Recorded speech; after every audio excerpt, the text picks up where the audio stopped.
let's get to what happened last time. Who wants to start us off? I'm going to be giving everybody an opportunity for a reroll here, because you might need it.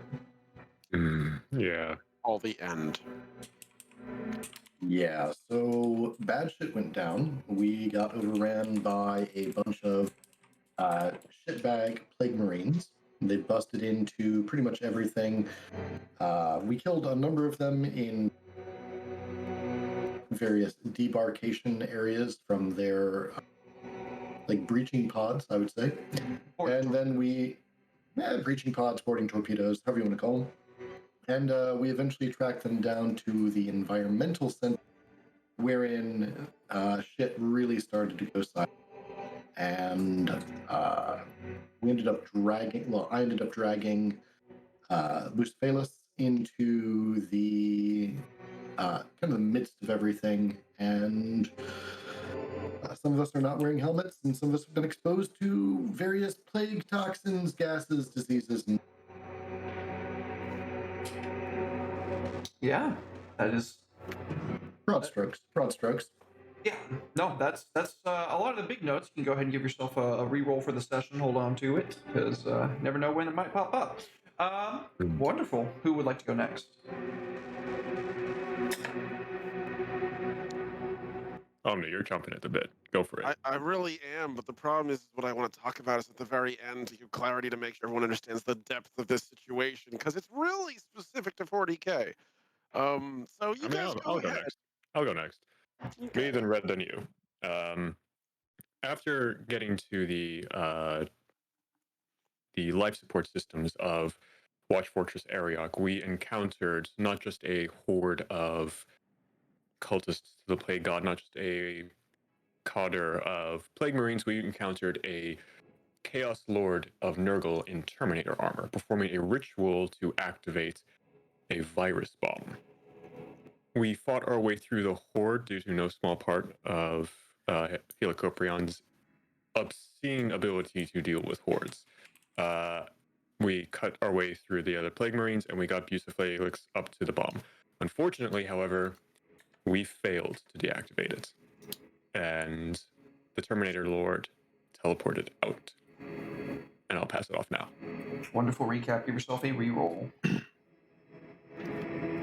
Red. I'd like to go a bit before this session, since I'm sure Omni would like to cover the very end, because that's pretty much what he was implying. So we met up with the was it the Head Inquisitor or the High Inquisitor? You met up with the A Inquisitor here. Oh, okay. Yeah. Yeah, she was telling us that she just received a missive from another Inquisitor that went missing a very long time ago, and they just received the message, and it's just like, okay, we should probably check this out, though they're probably gone, but we might as well go check them out and see what took them out in the first place. So, and then while we were getting ready to prep for that part, Andy with Reading with a Party of 7. Thank you so much. Oh, hello. Andy. Howdy. How are you, buddy? Thank you so much. Welcome in, folks. Now, if I remember correctly, we were getting ready. I think one of us felt a disturbance in the warp, and it certainly wasn't Sugan. Sugan's has TV static going on in his head all the time. That was me. It was just like, something bad's going to happen. Get ready to go. And Sugan's just like, what? And so everybody's scrambling, getting their gear together and stuff like that, because it's like, okay, what are we doing? We all trust each other. So we're just like, okay, we're all going to get geared up. And then that's when the Death Guard showed up. But we were going to go to this planet, and some sort of, I believe it was a seaside threat, something that came out of the water. The human populace was reporting that there was something that came out of the waters and took people, if I recall correctly. That's yes. before the previous session, but I figured I'd cover that bit because I don't know what Omni wants to cover here. So very good recap. Important to set that back in everybody's minds. This isn't even the mission. This is Natalie on the first session was like, I have 35,000 souls sitting around. Let the That's what we're supposed She's to not be around right now, right? She's not present, right? No. No. She had to go step out to run an errand. You're safe from her. For now. The shadow of Natalie looms large over episode 1. Chaos God Natalie. Yeah, very good. True age. Absolute powerhouse. Omni. Okay, so following up right on the heels of that, we were still on our watch station when we were attacked by all this, as was sort of implied. And to give some, well, since everyone else has done a pretty good job describing everything that's happened, fighting our way through Plague Marines about the ship trying to clear it, so we got to the environmental processor area and found a bunch of Plague Marines toying around with a virus bomb, doing some sort of dark ritual. We didn't quite stop them in time as a result of not one, not two, but three literally worst possible rolls in a row, a 99, a 98, and a 99 in sequence. Mm. Despite that, what really is terrifying is this virus bomb, which I'm going to take a moment to describe to you guys what a virus bomb is for those of you who are not 40K literate, which is fine. It is a vast, ridiculously deep world. Don't feel like you have to study all of it. Trust me. Some say it's 34 a years, million no fucking reason to. But virus bombs. The particular one we're dealing with is a virus bomb of a virus called the Life Eater. This stuff isn't designed like chemical warfare in our world, where you release it and a couple thousand people over the course of months will start dying, or maybe even millions. This is a virus meant to be released now, and it will take seconds to kill literally land masses worth of people. It will spread at phenomenal speed through the entire biosphere, rendering any person who gets in any contact with it into what is basically generously described as a glorious paste, which will then emit a bunch of terrifying fumes. This will happen literally mid-stride. People will be running, and they will melt before their other foot lands. They will turn into a giant cloud of gas, which then, at some point, will literally fill the entire atmosphere and will then ignite in a fireball, which will kill everything that survived the plague on the planet. This virus will chew through filters. It will chew through vacuum seals. It will chew through steel doors. The only thing that stops it is exposure to hard vacuum or incineration. That's what just got released into our very vulnerable space station atmosphere system. And pretty much the station's dead. We just get to decide, do we blow it up or do we vacuum seal it? Quick clarification. I said gases began venting. Yes. I did not say what the full ramifications of that are. Yet. Yeah, the station's not necessarily doomed yet. Not quite. We still have a little bit of leeway for now. Yeah. We're like holding a pole, and like you ever see those like acrobats like balance between two like massive like 20, 30-story buildings? That's us right now. Yeah. It's not looking good. If this gets even the slightest bit out of hand, and it's already released, so it's already out of hand. If it gets any worse, everything's dead on the station. Basically. Say, including us. Let's say whoa, we're halfway there. Living on a prayer. Damn. So that's me, Chief. Just clarifying for you all, like, Life Eater virus, TLDR, worst virus imaginable. Good luck. It's the one virus that even Nurgle can't do anything with. Yeah, it's a virus that kills so quickly, even the God of Plagues hasn't been able to catch it yet. He has to chase after it with a bottle, and he still can't scoop it in before it's all done. So, yeah. Very good. Take your reroll, my friend. Thank you, I'm gonna need it. And with that, we re-enter 5 seconds to midnight. The very last moment that we left on, we had just seen a onslaught from Helicoprion shredding the remainder of the Horde. A number of the Death Guard felled by both Magos, Daxans, and Sugin's efforts.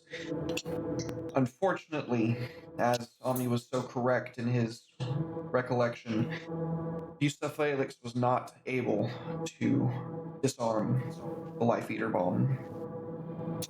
In the initiative order which we are still in, the last moments was a Plague Marine square in the middle of all of you, holding a blight grenade up.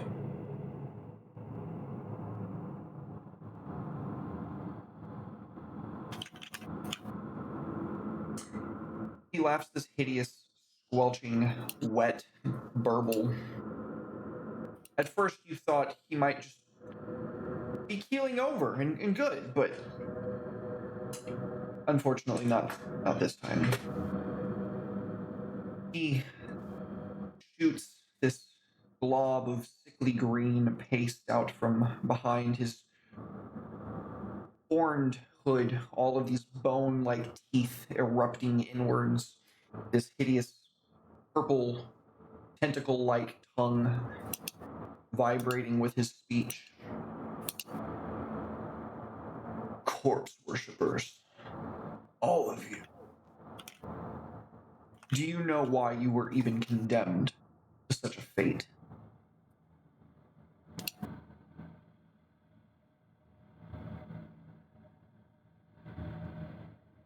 He's actually paused long enough for us to answer. Honestly,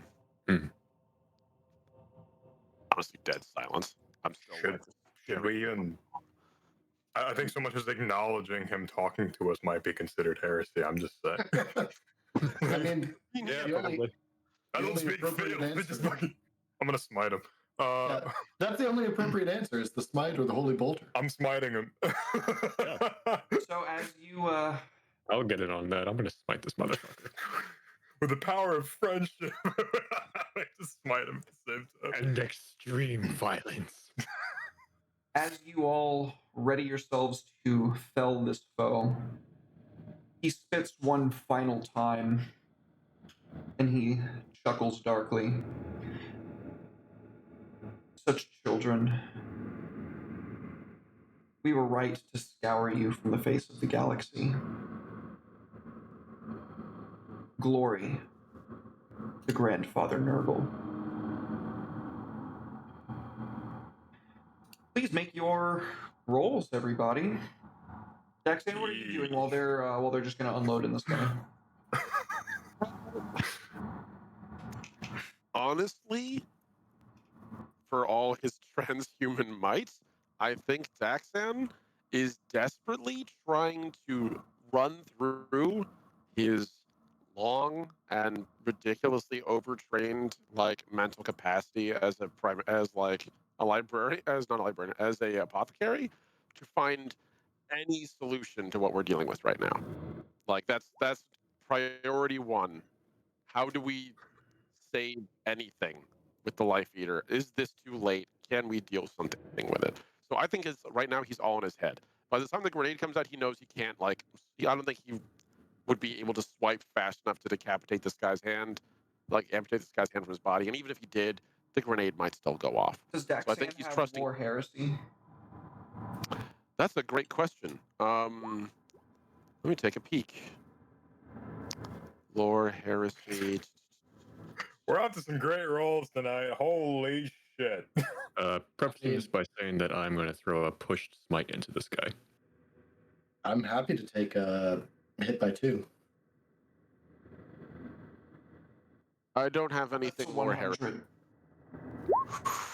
That's a negative. I know. Ooh, I know. I know. Oh, you got it. that's 5 degrees of success. I got At least someone can roll fucking okay. I think I have a plus 30, but I should also have another bonus to psychic powers. I don't remember what the bonus is though. I think it's like 10. You should have a plus 10 because you have a psychic focus, and I think you get another one from wielding your force staff. I get a 10 from the psychic focus, a 5 from the hood, and then 15, so plus 30. I feel like I get another bonus because I feel like Kane was telling me about this other bonus. Yeah, no. The closest thing I got for that, Derek, is Medicaid. That's it. Because I figure he's relying on his trained knowledge as a doctor more than his knowledge of heretical events and such. Derek, I rolled a pushed smite. Mm-hmm. I succeeded. I rolled on the second phenomena table. I got a 45, and I got. This is incredibly appropriate, by the way. I got bloody tears. Blood weeps from stone and wood within 3d10 meters of the psyker. If there are any pictures of statues within this area, they appear to be crying blood, and I rolled for that as well. And anything that fits that descriptor within 19 meters starts weeping blood, which, as a blood angel, is just incredibly on the nose. Come on. When we switch over to the battle map in a second, you will see that there are indeed statues in the room, and they will be weeping blood. Not that I made them weep blood, knowing that this was going to happen. Not that they are weeping blood, but in our imaginations, they are weeping. They will be, yes. Perfect.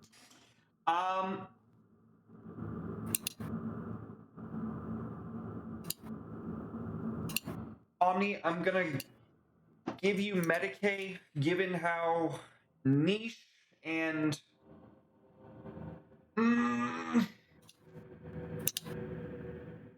no, I'm gonna give you Death Watch. Make a trained Death Watch roll.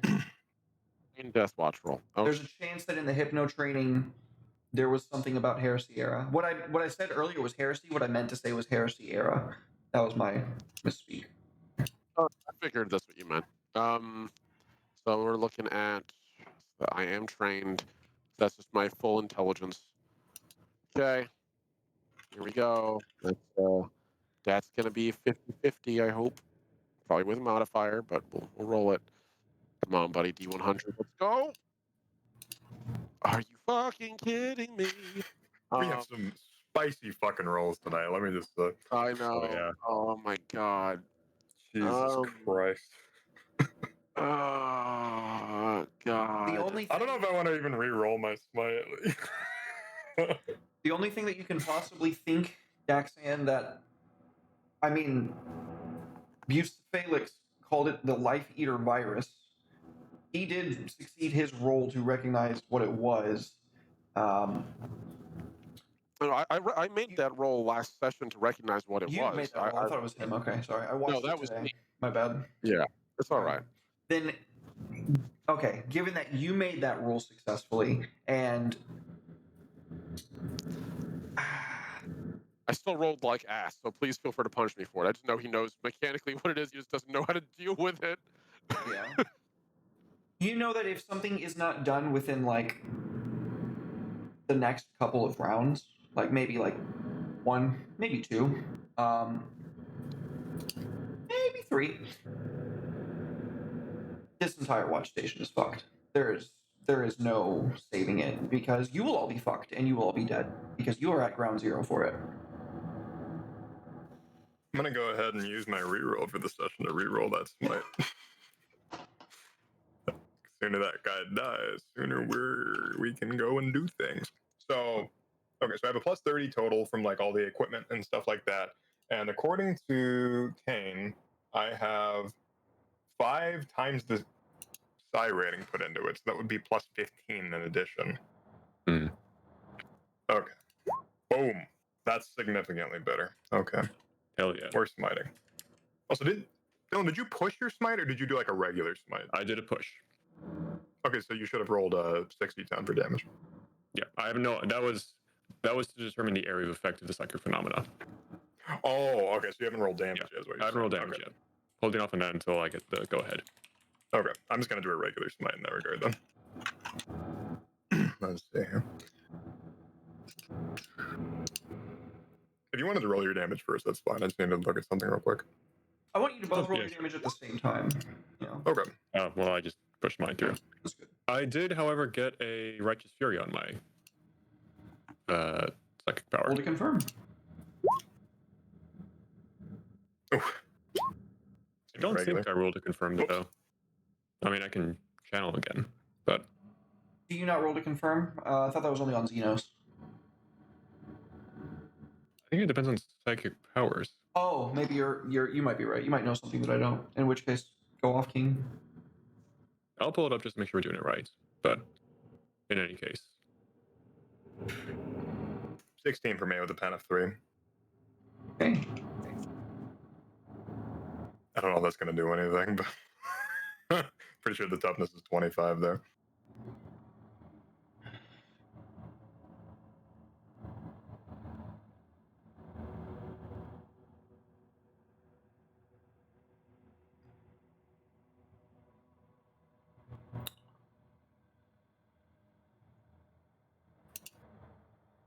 For the sake of just gonna make another. moving, we'll just let you Yeah, go ahead. I'm just gonna make another channel check and go from there. So here, I was gonna say you could just take the damage. that would have failed, so it would just be, what is that? 38 points of damage.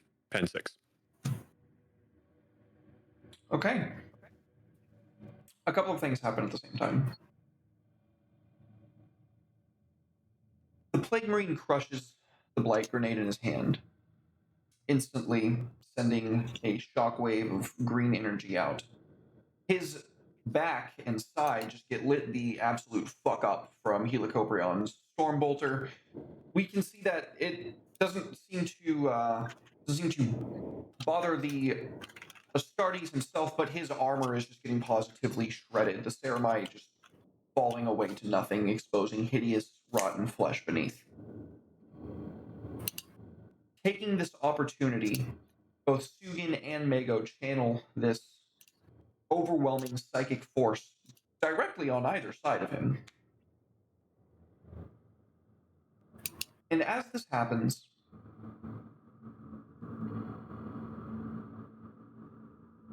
a sound like thunder peals through the environmentorium. Oh no. Metal We on stepped on a metal butterfly. rips down like a sliver of unreality, and coruscating warp on either end of it, like a tunnel reaching in through infinity. You can see the bridge of a ship. A ship not too unlike the ones that you are used to riding on here during your service in the Death Watch, but very, very different from the ones that you are used to seeing. Demonic growth spread out in tendrils and looping spines of devilish design stretch throughout this huge bridge. And that very same heretic Astartes that left this present on your doorstep, surrounded by a veritable army of plague-bearer demons. His great scythe-like hand stretches forward, and a surge of these demons begin to pour towards this sphere, tearing it open, clawing it with rusted, hooked blades, large, plague-infested swords, and hideous, malformed claws. The heretic Astartes gave his life in sacrifice for one final attempt to make this bomb go off. And in the background, Yusuf Felix, next to this huge virus bomb, wrapping his mechadendrite around it and slamming into it with his servo arms, straining with all the might that his machine body can muster. And before we can see the fruits of this endeavor, the warp gate is ripped open, and plague bearers are upon you. Please roll initiative again.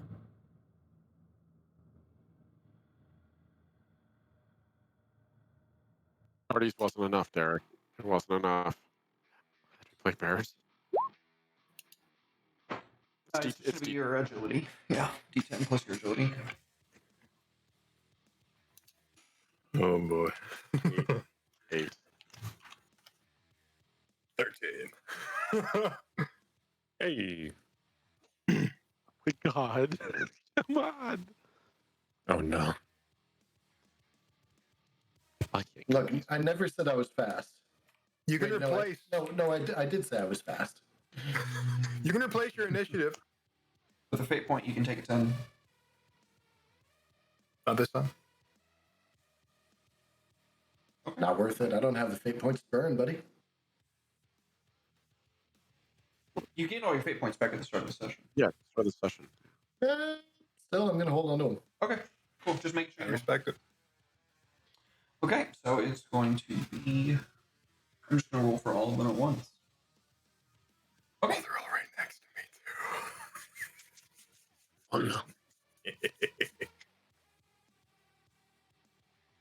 Mango, Sugan, Wayfarer, and Hoprion. Mango, Saga. Mega, you are the first to react to these incurring demons. What do you do? I'm going to cast Mighty Heroes myself. You do? Go off, baby. That is many degrees of success. That was just a regular. That was an unfettered focus test, so not a pushed. Okay. And then I'm going to. That worked, so now I get to add my psi rating to nonsense. That worked, so I'm going to smack this one. There.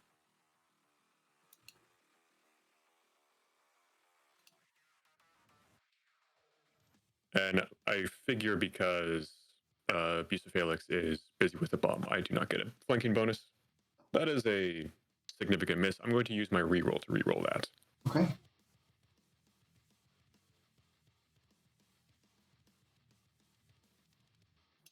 That is a hit. Okay, go ahead and roll damage, buddy.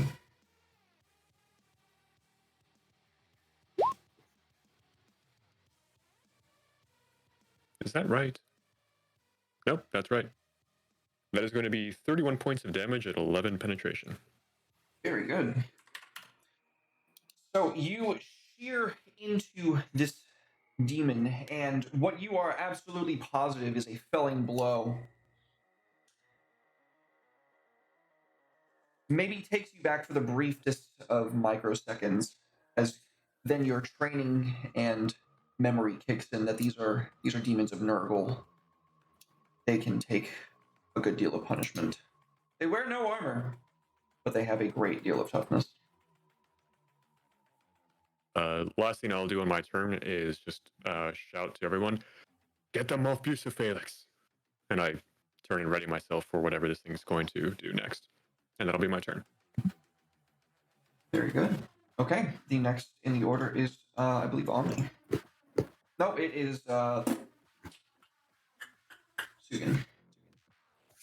Oh. You did. I did. It's really bad. I missed that. Yeah. Okay, let's start with. I'm going to do my version of Might of Heroes. That is Heat of the Forge. Yep. So here's what's going to happen. Everything around me, pretty much everything adjacent to me, is going to make a toughness test. Okay. Do you need to make any check for that first? Yes, I need to see if I can actually manifest it. I don't, unless I roll a 91 or higher, which there's a chance I will. So here's the thing. I forgot to tell Mega, but he rolled so high that it didn't matter. Demons affect willpower, -10. Oh, that's fun. When I had a plus 45 bonus, taking 10 away is not that much of a big deal. So, let's see what I roll. Well, that's bad. Oh, that is barely a success. That is an 88, actually. Oh. Oh, no. Let me think about this. Do I re-roll that out of principle? 88 would be corn, so... Yep. Hey, we can handle corn. Can we? Because... Yes. I say I'm going to go with it. Just for the fun of it. Don't you dare question me on that, Daxan. Look, Nurgle's been tough enough, man. I'm just saying, can we avoid more supernatural threats until I get, I don't know, like a thrice consecrated blade or something? You're just a coward. A bunch of rerolls. Thank you so much. Oh, thank you. Should I use one of those, team? That's 5. Jeez, that's a lot. Team, should I use one of those, or do we want to see some corn? Let's re-roll that for the love of God. Oh man, I like corn. All right, fine. Dealer's choice. Corn's delicious. I don't want to deal with it right now. Corn. Corn. All right. Oops, plus 35. Jihan, love you, buddy. Okay, that's a 67. So Hey, not doing anything wild here. So like I said, everything within 3 or 1 times psi rating meters. So just essentially everything adjacent to me. They need to make a toughness test or they gain a level of fatigue. Okay.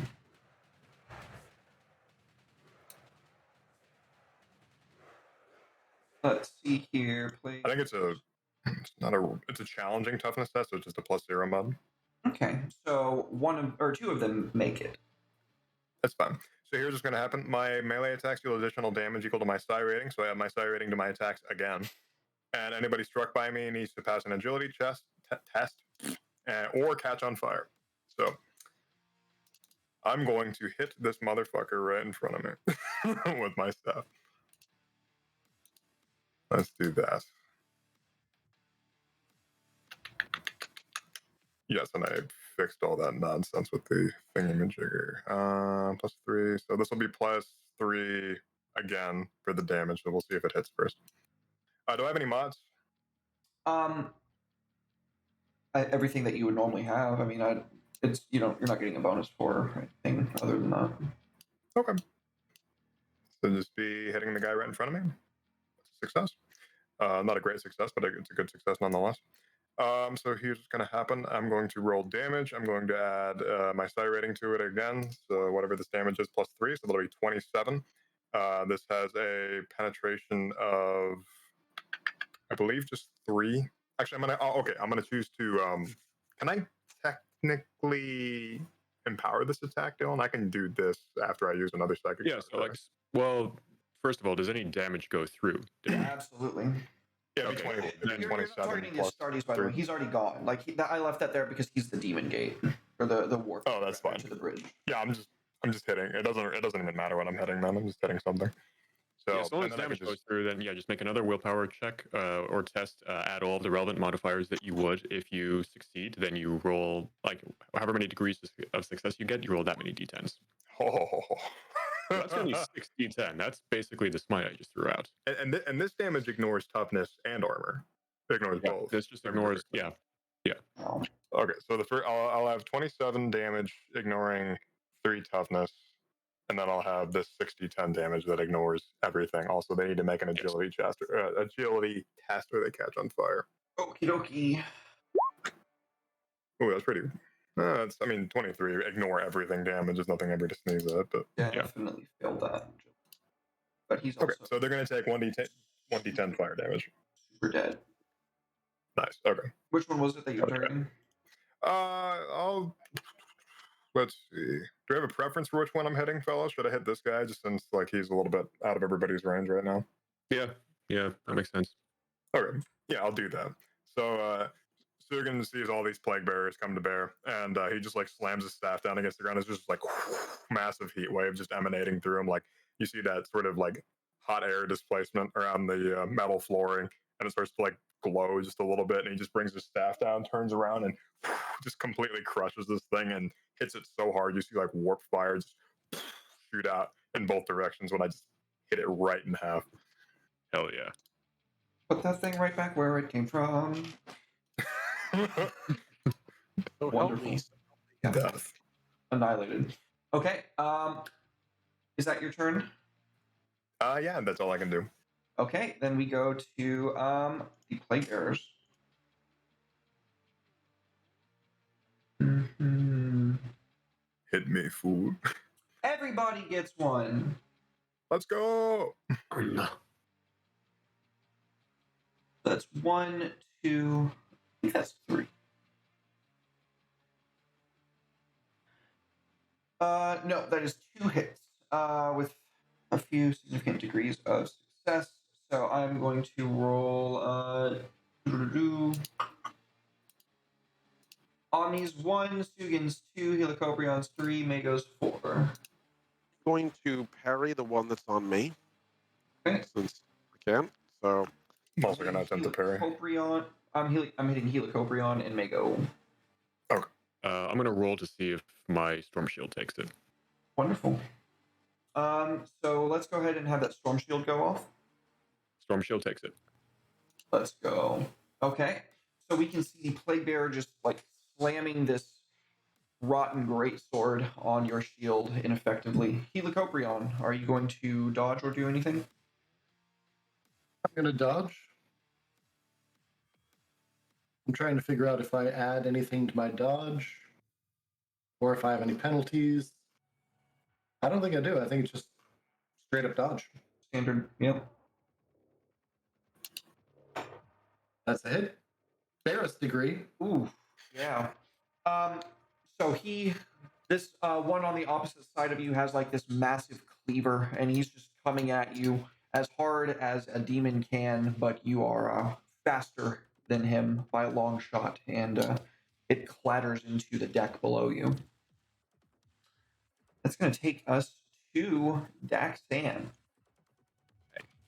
So, as this thing rushes at him, Daxan's going to see this thing approach out of the corner of his eye, sort of twirl his sword and try to hook the edge of the blade underneath this thing's arm to push it out of the way.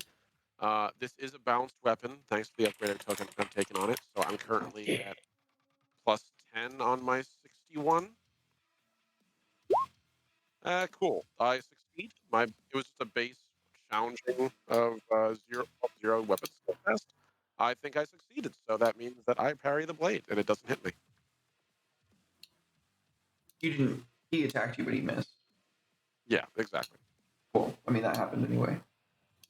Oh, I thought you said he hit me. No, I said I was swinging at you, and then I rolled for who I hit, and I hit Helicoprion and Mako. Oh, I thought you said that one of them had hit me. Never mind. Oh, it's okay. I was a little bit confused, but Yeah, me too. It is your turn, though. Okay, gotcha. All right. So, based on what I know, we have seconds. We have like seconds, as in like this round, next round, we might not have a third round before we're all dead, or at least irrevocably fucked. Okay. Can I, as a free action, just Vox Bucephalus? Of course. Just tell him. Okay. So, just over the Vox comp in Buce's helmet, he can just hear, "Battle brother, I have not the time nor the energy to tell you what we have to do, but you have seconds to get that virus bomb out of the station, or we're all dead. Everyone on it. Do you understand?" And that's where he's going to leave it. What do you think I've been doing, brother? Faster than my friend. And he's going to, while he's stuck here, man, it takes it's a full movement to break off from melee. I don't want to, but we're kind of. Okay, stuck. I am stuck in. It ain't gonna matter if I'm still chopping away at these things in 2 rounds. Thank you for the biddies, Jay. Oh, nice. Appreciate it. Hey. Thank you so much. All right. I'm going to use my disengage action, which will give me a half move to move, and I'm going to move over towards Bruce. If I can't help parry any attacks going towards him, would that be a fair use of my action, Derek? Yeah, you're going to take a couple of attacks of opportunity along the way. Disengage means I don't get. Okay. Disengage. I missed that part. Sorry. Yeah, it's all right. So that'd be 5. So 1, 2. Can you move through allies freely? As far as I know. Okay. I haven't 3, 4. And he's just gonna flank onto the other side so that he can try his best to keep these guys from chopping him down. Okay, very good. I trust you guys in your ability to kill these things. I don't trust mine, so the best I can do is parry for it. That's the end of the All right, Helicoprion. Yeah. Let's look at what we got here. Give me just one quick second.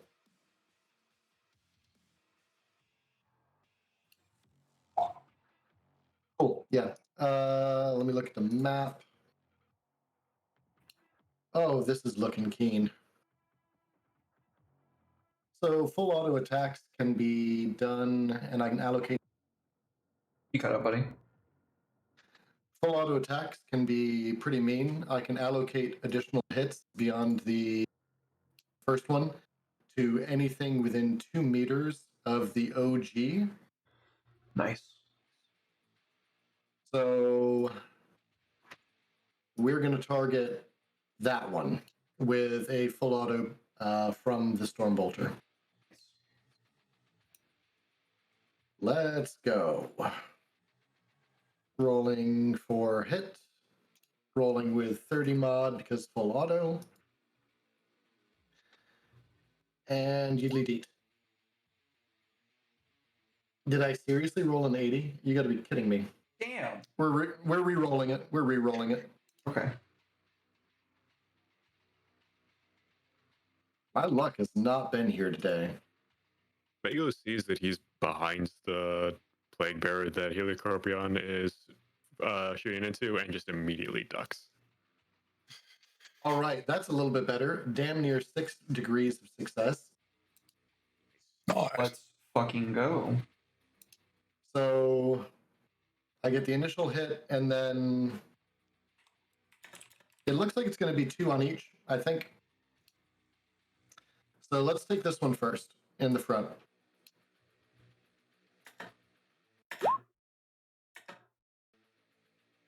Nice.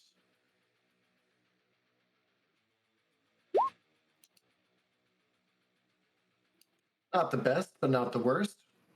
And that is pen 4, by the way. Very good.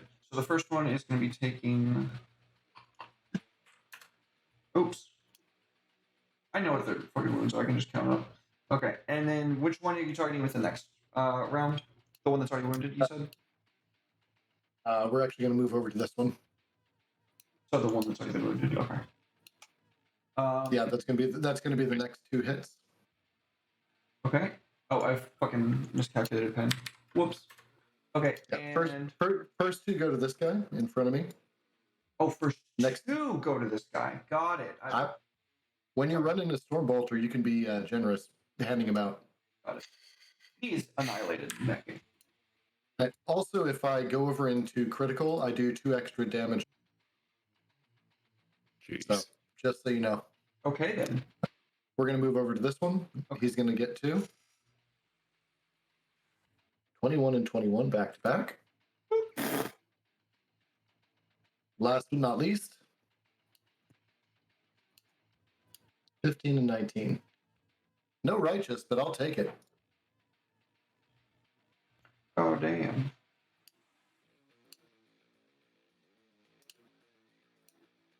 So yeah, I just level the Stormbolter and point it pretty much in the face of. Oh, I should have gotten a +10 actually from point blank.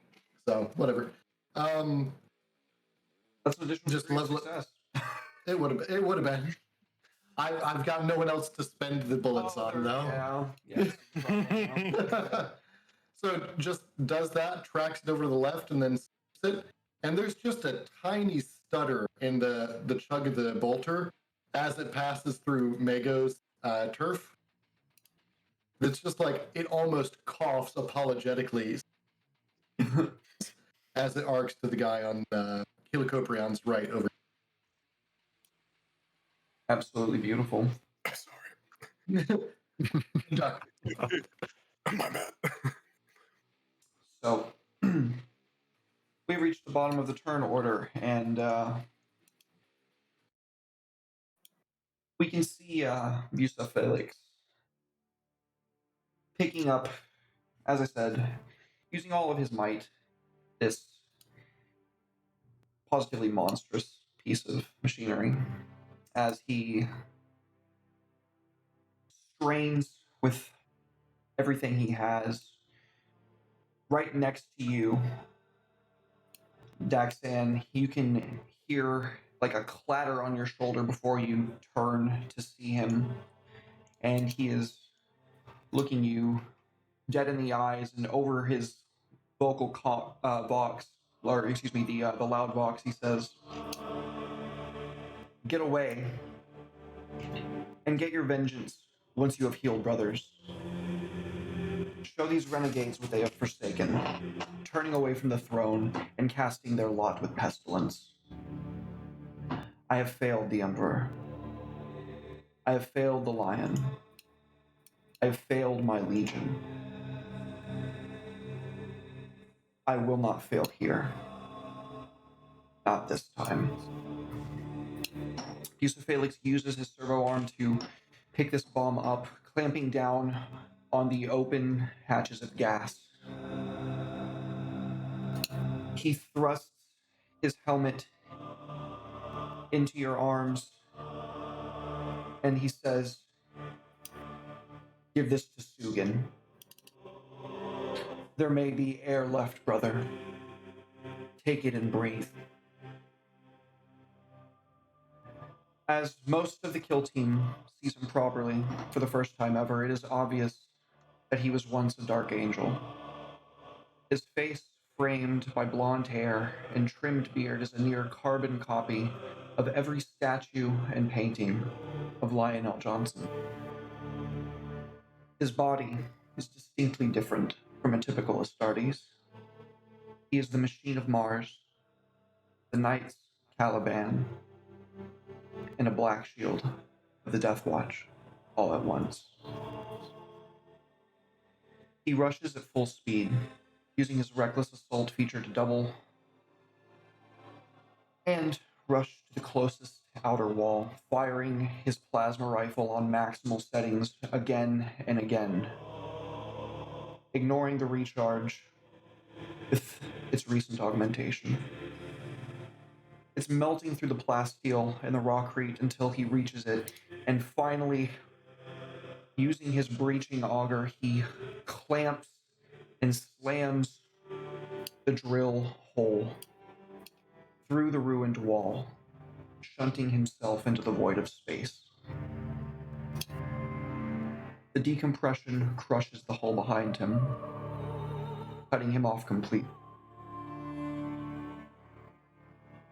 Through his chest box, he sends a message one final time to the kill team.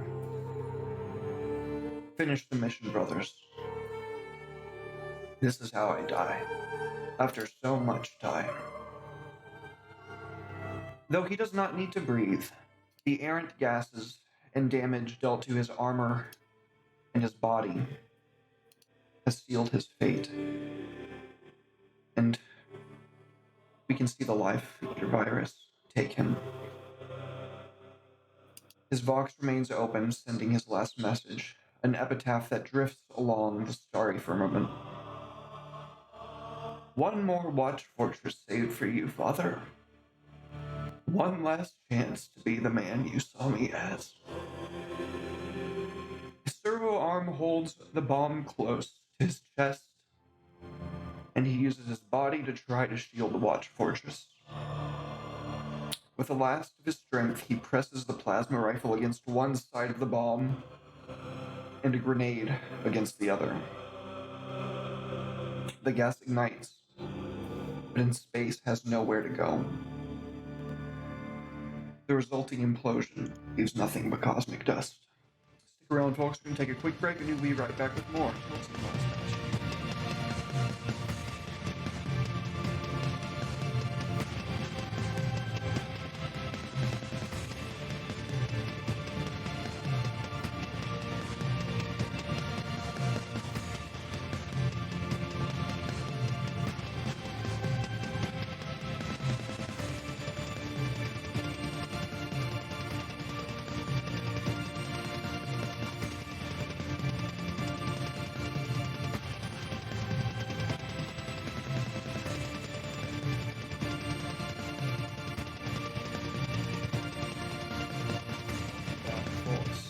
Welcome back. Thank you so much to Alec for such a beautiful send-off. We will never forget you. We love you, buddy. Scheduling conflicts are the final boss of all TTRPG games, as we all know. But what a hell of a way to go. Emperor protects.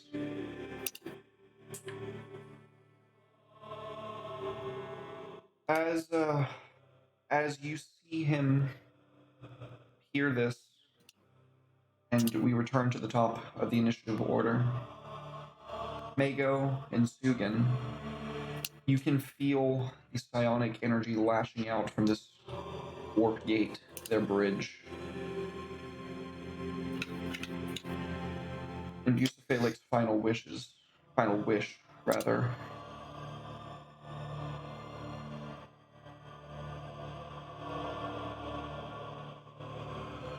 basically, don't hunt them down today. Heal yourselves. And then hunt them down once you've completed your mission.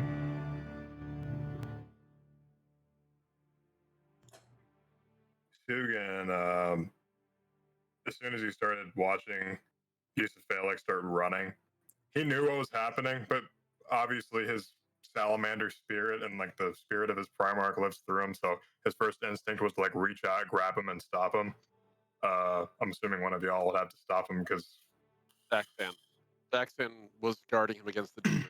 Second he heard that, second Busey told him what was happening, and he saw you running, he just interposed himself between you and him, the biggest battle brother in the squad, just hand on your... He wouldn't even like try to stop you like bear hug. He would try to stop you like blade sort of across in front of you until he just puts a hand on your shoulder, onto your pauldron, just kind of like...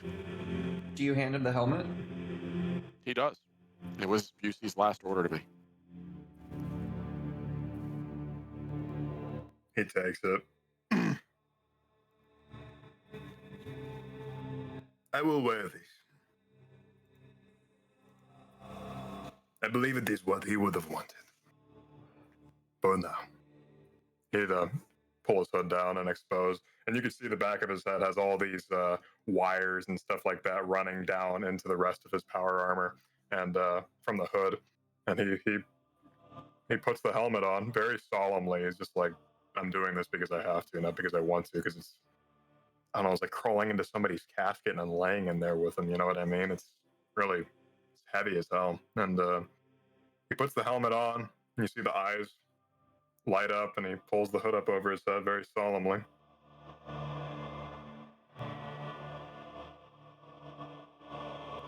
Are there still two demons here, by any chance? They are, yeah, I mean, they're connected to the warp gate. If you guys can shut that down, they will basically be shunted out of Watch Fortress Ariok because it's warded. Are we making a psi test here to shut the gate? Okay. That gives you one final pat on the shoulder. You make him proud, and sort of like send you along. Off I go, shutting down the warp gate. Sadly. Technically, Mago goes before me, so if Mago, if you wanted to. Sure, I'll do it, and I'll throw a unfettered test.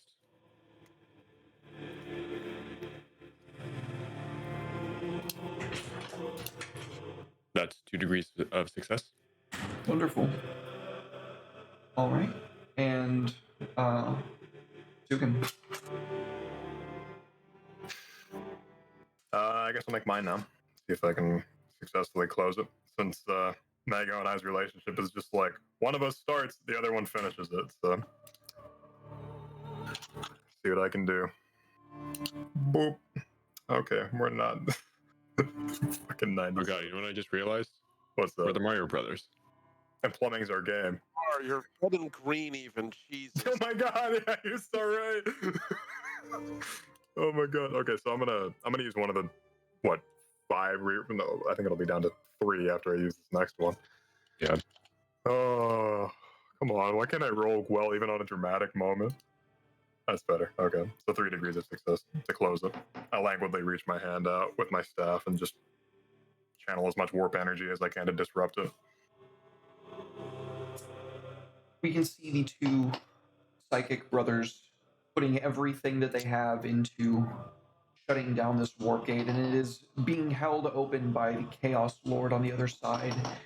Their wills opposing one another, but resolutely, the brothers of Watch Fortress Ariok prevail. Their overwhelming psychic might shunting force this gate and sending the two demons tethered to it back from whence they came. As the gate closes, you can hear a horrific scream of anguish. Clearly, the pestilent wind, dead set on vengeance. The ship on the outside, taking a heavy beating from the cannons of the watch fortress, veers off, falling back to disengagement and scraping out a narrow escape. Due to the actions and the noble sacrifice of Team Last Bastion and Busa Felix, this watch fortress stands for one more day.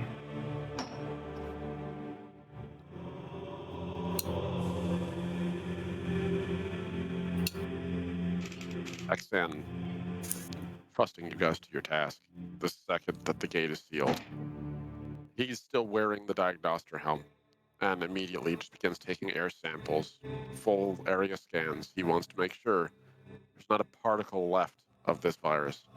None of it escaped, or if it was just the charnel fumes. I have a question. Yes. I failed my toughness test by a pretty wide margin last session. Mm-hmm. Am I feeling okay right now? Great question. Omni, can I get you to roll that test for me real quick?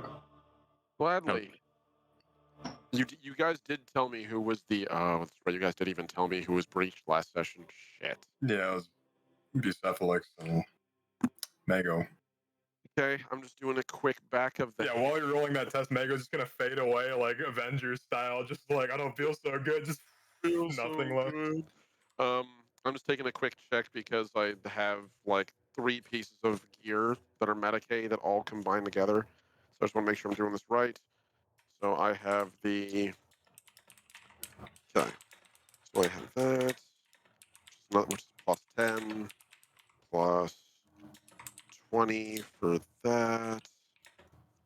And so I'm looking to combine plus 30. Sorry, that was very loud. You're good. So I do the roll. 4 degrees of success. Wow, damn. Even with that.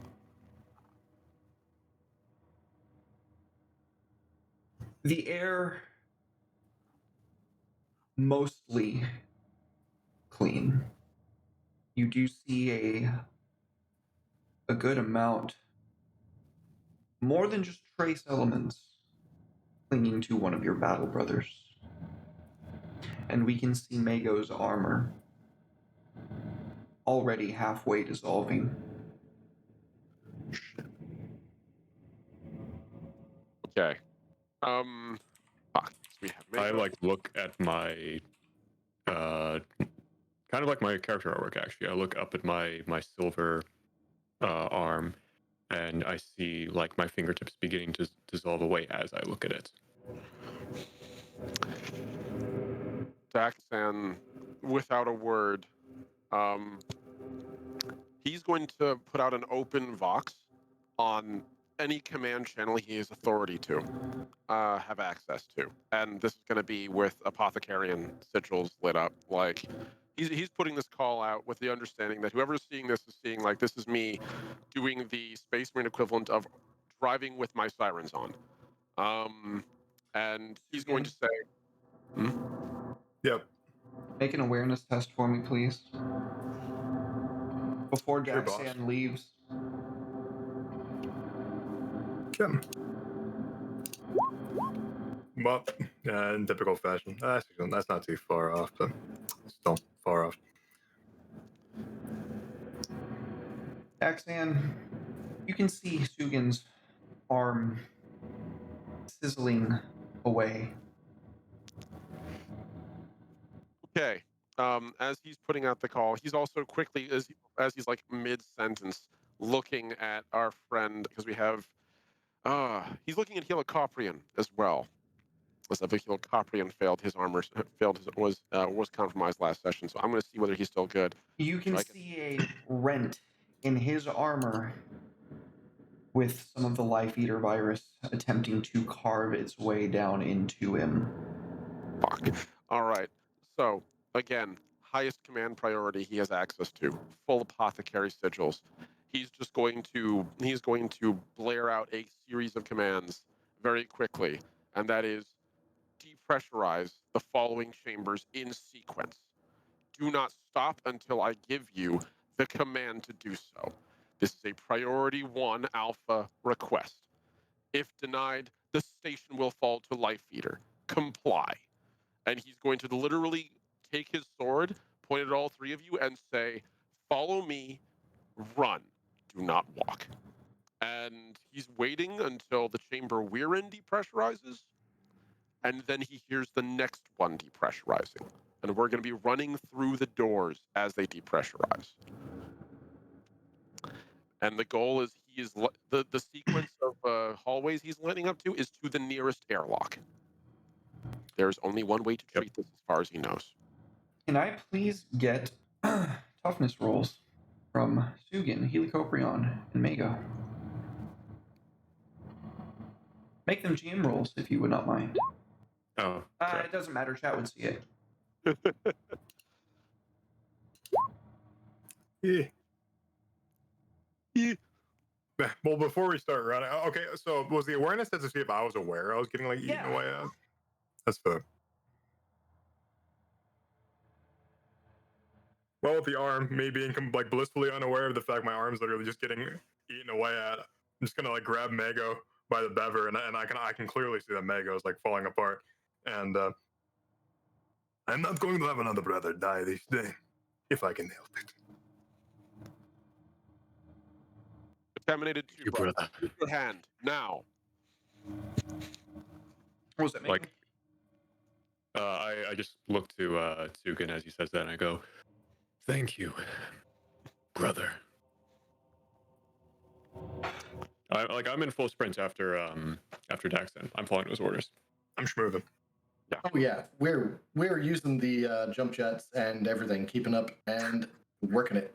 I'm using my, like, again, if you listen closely to my heart, you'd hear a Harley Davidson engine. Difference is now it's in full throttle. Yeah, mine is like a roaring bear, like coming over like a mountainside, trying to attack a bunch of people. Just it's like massive roar. It's terrifying. As the kill team is charging down these pressurized, or rather depressurizing corridors and chambers, one after another, we can see the lambent greenish yellow of the Life Eater starting to fizzle out from Helicoprion, from Sugin, mostly from Mago, but Mago took a significant portion of damage last time. He was quite fractured, and it probably had a bit more time to bite him. We can see him starting to slow. He's normally the fastest of you, not counting when Helicoprion uses his jump jets. While we're running, this whole time, Daxan isn't even looking forward. His optics are on like the little like scanner array on his armor, which controls his Narcethman reductor array on his backpack, and he's looking at everyone's life signs, and he sees Mago's life signs begin to like fluctuate, and mid stride he's going to fall back a tad to strafe him, and just say, "Keep running, brother," and his apothecary array is going to turn towards him. Is there any way I can boost him? Like I have a Narcethium, and I also have currently in my possession. Oh, let's see. I'd like to help him, just like physically help him. Like, oh, you keep running. You 100% no. keep running. Okay, you want me to make that willpower test to see if my stubbornness is gonna wear off? Because Sugin is not letting Mago fall behind. Okay, that's fair. Was he hit last time? Where was Sugin hit? No, Mago. Mago. Oh. What was your hit location? No, I think I failed the worst out of all of us in regards to the virus. Yeah, I don't think there was a hit. I like. My misremembrance. I just remembered he got a really bad blast. Yeah. Yeah, like I failed by like by an extremely bad degree. I don't remember exactly what it was, but it was very bad. Because I was going to shoot you with a Hellfire round wherever you were heading. Just take the fucking. I unfortunately have Would that ignite the virus kill the life killer virus? I obviously have nothing. Like, I obviously have nothing that can. That's honestly the perfect answer. Oh, God. So I have nothing that can treat this, obviously. But my goal isn't to treat the life eater. I'm going to do what any physician would do to a patient which has a terminal illness for which he does not have the immediate cure, which is treat symptoms. Can I use my narcethium to synthesize some kind of high-grade stimulant to help boost him along, just to get to the airlock? Because I suspect. And I actually, I'm gonna DM you in chat, Derek. Okay. I'm gonna ask to make a test.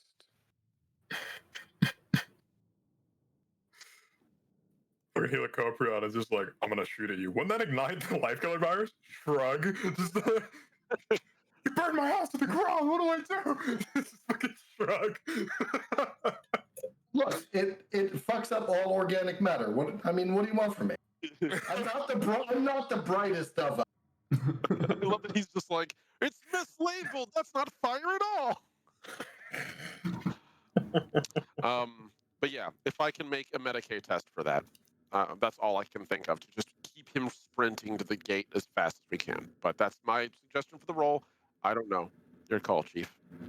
Ken just said something in chat that probably would help you out. Apparently you can remote activate stems. I'm gonna let Dylan make his attempt first. Yeah. I'm not gonna. Yeah. Here we go. Please paint us 3 degrees. As you're like as Daxon is thinking of things, and I'm like not so much like not quite to the point where like I'm limping a lot, but like I've slowed definitely. I've been able to keep pace with you this entire time very easily, and it's like this has happened as I begin to slow. You hear this like over the local vox of our team. You hear this savage snarl over the vox, and Mago once again is able to push himself forward and is now like in a full-on Astartes sprint. Okay. Then he would relent and continue to run. He's not the fastest member. I think actually I am the slowest member of this team under normal circumstances, save for abuse, because Daxan's a freight train. So my boy's not great at angling. I think he would slam into walls to keep momentum at this point. My man's pinballing. There's just an obscene agility to Mako's movements. It's not the typical grace that you've seen him attack in combat before. There's like this almost feral wrath pushing him along. I'm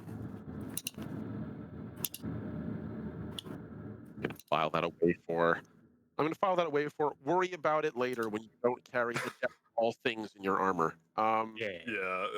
Sigmund was like falling back for a moment, like stutter stepping to see if he had to like catch up. And as he was about to go help Mago, like arm under his, Mago just goes, Sigmund's like, yes, brother, keep going. And he starts like trying to catch up with you now. We're going to keep running until we get to that airlock, Derek. Okay. I will really plow through serfs in the way if I have to. I shit you not. He is absolutely going to kill anything in front of him that isn't out of the chamber. We're depressurizing rooms as we're running. So they're going to be dead anyway. I'm DMing you something real quick, Dylan. I'm going to take rear guard, by the way. As you wish.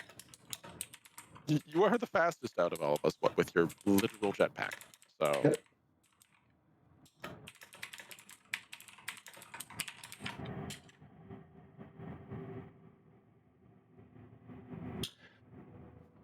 So as you press forward, we can see the remainder of this substance washed clean from your bodies for the most part until finally you make it to what it amounts to a large decontamination chamber. Now, nothing that you guys really know of, save for the cold void of space, is capable of doing away with the Life Eater virus. But one of the good things about this decompression chamber is that when it seals, we can see hatches begin to open up, and this interior hermetically sealed chamber opens. There's a sudden absence of sound,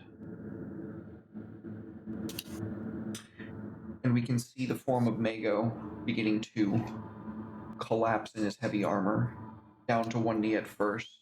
Mago, what do you do, buddy? I let my force sword fall to the side, and by this time, my left arm has mostly been eaten away. It's just a acidic burned stump just above where my elbow would be. And I try pushing myself back up, and I pull my helmet off. And you can see my eyes have been bloodshot red. Tears of blood stream down my face as Life Eater is beginning to curl up around the side of my face. I look to the three of you and I say,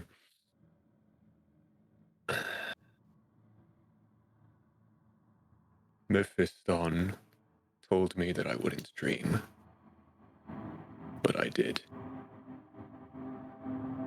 I dreamed of worlds in the outer dark, of a silver serpent.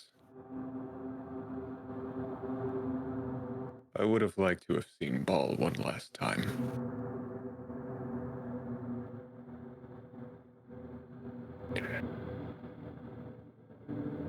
And I, in one last burst of inhuman strength, willpower crafted by whatever genetic alchemy the Emperor made 10,000 years ago, Mago in a full sprint runs for one of the open hatches. Helmets left behind, sword left behind, storm shield left behind, just jumps out.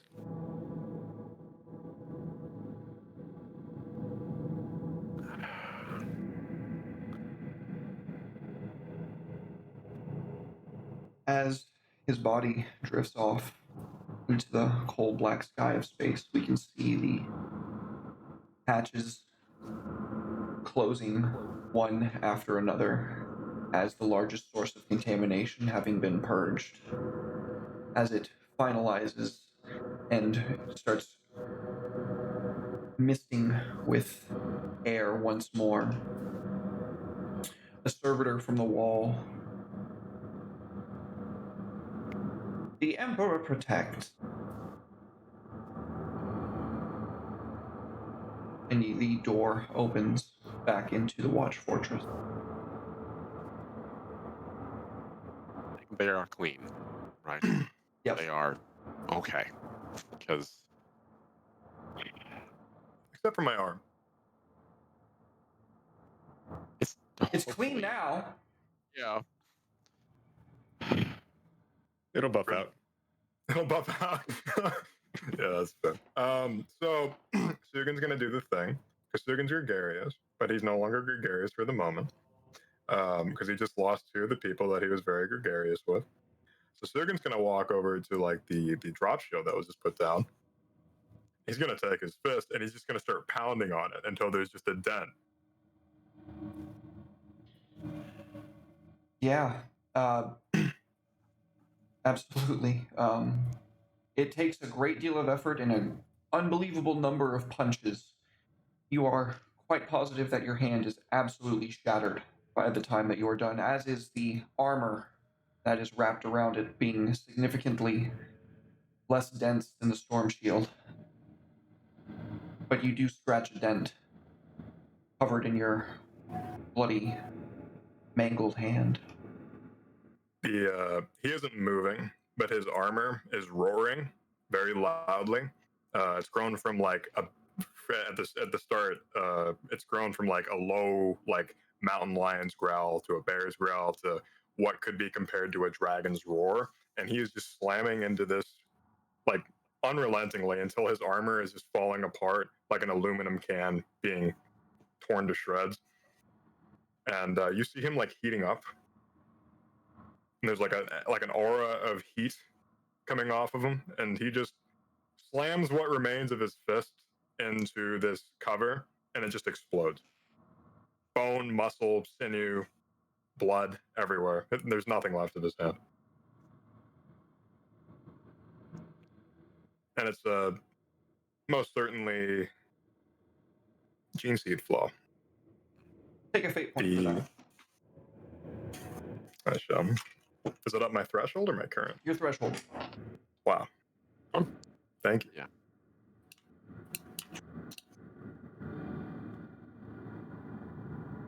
I think Daxan would be.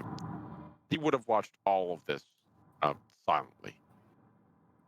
His plan, like, stunned. Behind the you guys couldn't see much beyond the diagnoster mask. It's just a mess. You know, it's just flat, straight, slightly curved, seemingly Mark IV style armor piece with a unique set of goggles on the right side. Doesn't seem strange. Beneath it, Daxan's face is contorted in no small degree of horror. Even by Space Marine standards, he's practically screaming. And he pauses, like mid-stride, and then just sort of, like as he had thrown, as Mango had thrown himself out, like there was part of him just like almost reached out and just like stopped the gesture before it manifested beyond like a little twinge of his hand. And he turns immediately, letting our man go. Dude, what the hell? Quiet. Letting the salamander get his fury out as he turns to Lycoprion. Immediately does a once over. Activates painkillers in his armor. Does the scan. Walks behind the salamander. Places his hand on his pauldron. You can feel the heat through your armor. Like he's emanating such like a brilliantly hot heat. You would literally melt. Your skin would slough off if you touched it directly. He would bring his hand closer, and he would just sort of stop and just say, "Brother, please, let me." And then you start punching until your hand falls off. My turn. I already punched one hole in my wall. If I reopen the hole in the wall, Derek will give me a threshold point.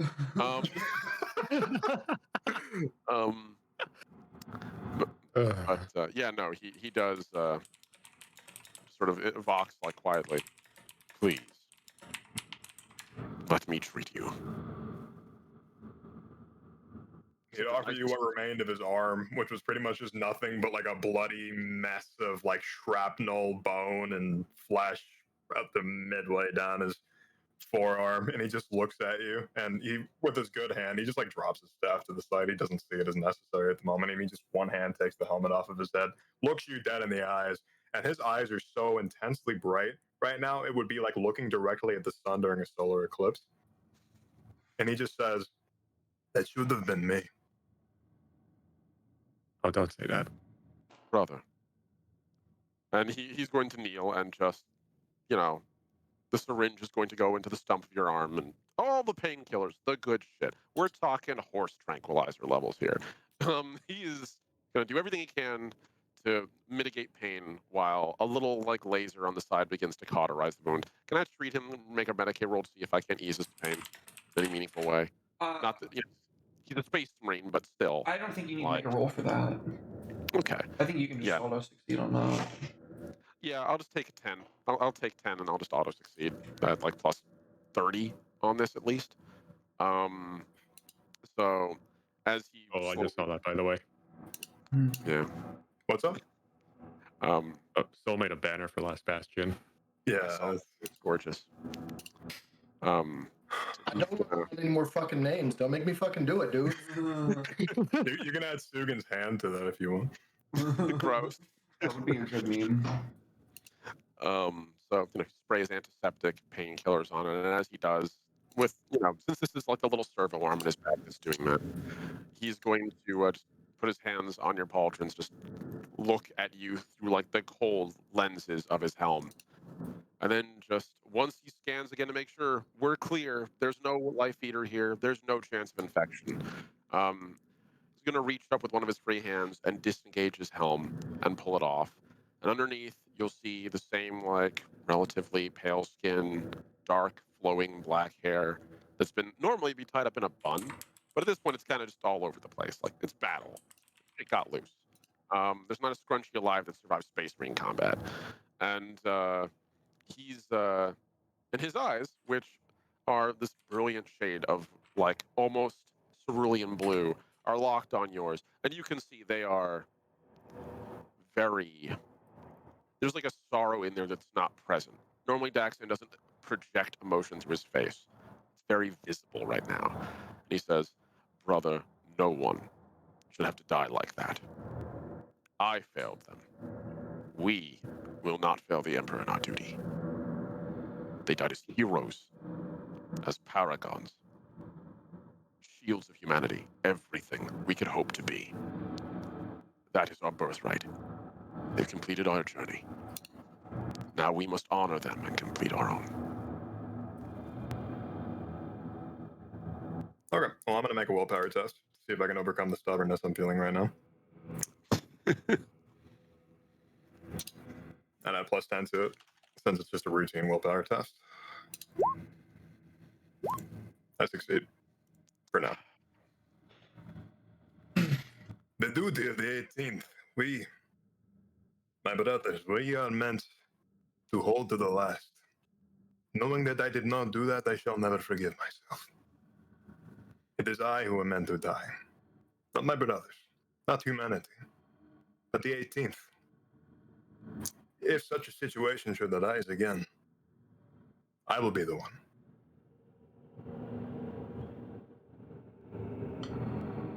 Daxon slowly stands, and he's trying to like lift Sugan up as well with him. Not like, not roughly, but like kind of like that gentle, like, guide you to your feet thing. Yeah, Sugan accepts your help fully because he's still gregarious. He puts his hand on your bever and just like right raises himself to his full height with the help of his power armor. But yeah, and he claps you on the arm like he's okay now. He just had to get that out. That's fair. Moment. Helicoprion, you've been awful quiet. My man's a shark. I'm a Carcharodon. It's what we do. I'm literally all Helicoprion is watching play out and watching the various detritus of his battle brothers spiral off into the void away. Just cold, dead eyes, just watching it go. And over the Vox, after this warm and fuzzy moment kind of ends, a deep and cold voice just says, "We will need additional support for the Inquisitor's mission, brothers." Cold as ice. Daxon would nod quietly. Agreed. Sugan would just look at you. There was no like spite or malice or any sort of like disdain for you on the look on his face. He just looked at you, just like, I know you're like that, not by choice. Like he'd give you that like pity, that look of pity, just like, Hey man, hypno conditioning's a bitch. Yeah, you're one of the cruelest motherfucking space marines out there next to Minotaurs. So, Well, it's different between the Carcharodons and Minotaurs. There's nothing. Minotaurs are just cruel. Now that I think, they're just shitheads. At least they're just actually cruel. You're just cold. Yeah. Carcharodons are cold, whereas Like, Minotaurs are hot. No, like That's Carcharodons are like cold in a stoic kind of way. You know? That's what I got. Stoic's the trait. Yep. I'm just running it cold. So yeah, Helicoprion's mission focused. We still have the oath. We still have a mission. And furthermore, he will say, as an afterthought, remember Bucephalix. Remember Mago. Daxan's going to walk over and pick up the helmet of Mago, and then offer to take the helmet of Bucephalix. I have an idea. I wouldn't let that helmet go myself. I would let it go just in case.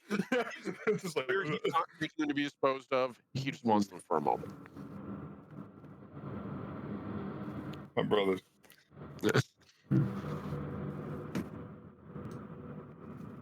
Sugan would reach out to take them after you were done. Okay. They will be remembered. He would pause and sort of like turn back to space and put them on the ground and kneel before them. If I may, I would like to take a brief moment. My chapter has a tradition. I'd like to honor it in their name. Very well. Those I served with also have a tradition, so I will follow after yours. Daxan would kneel, helmet off, take his blade and plant it in the ground, and take both the helmets and put it on both sides of the crossguard. And then kneeling down, fist on the ground in supplication, he would just say,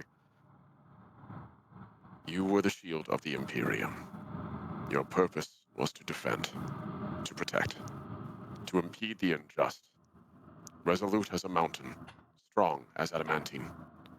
You served and fell that the Imperium may endure.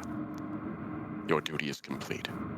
Rest in the halls of your ancestors." And he would stand up, move the two helmets, put them on the ground, and take the blade, twirl it, and slide it back into his holster.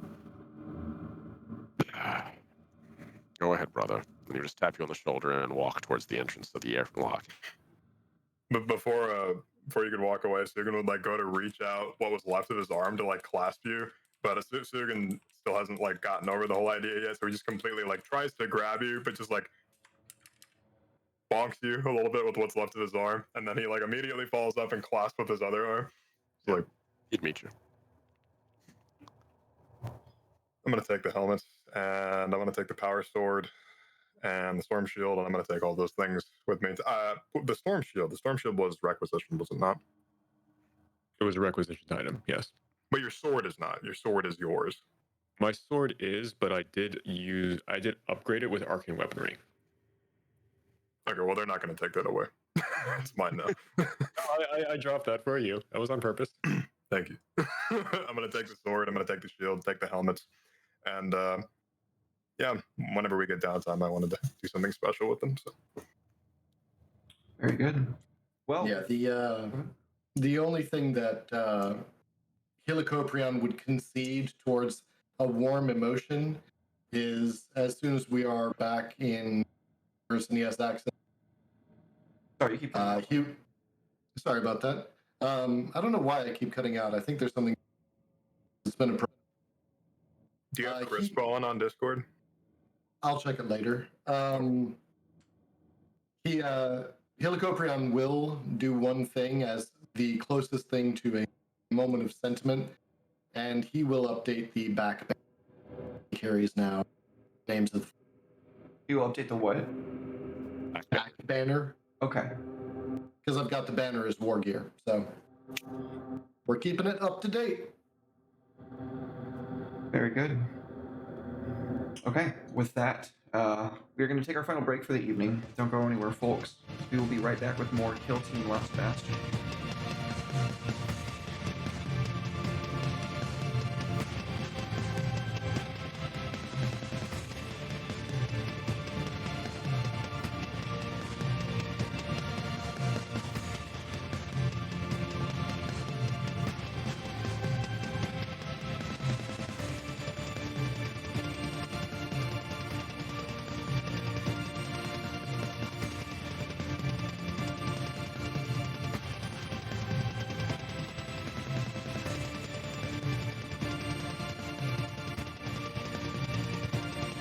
It. Now, much to the dismay of the Inquisitor, our kill team down a couple people, and through not really much pushback, given the noble strategies and sacrifices of this kill team. Your request for reinforcements with the official inquisitorial sign-off from the Inquisitor herself, you are getting those reinforcements, and we are going to time skip. I would say about probably three days. That's about as much time as they're really willing to give up here. But as you are mustered, we can see the watch captain without his helmet on, Darius Luxus, the watch captain of the second company. He, I think I've described him before. He looks quite Dornian in his facial structure, very rigid, sharp features, and this kind of short kept hair, as he is announcing to you that there will be another brother joining you here, and plans for secondary reinforcements will be hinging on what you find plan aside.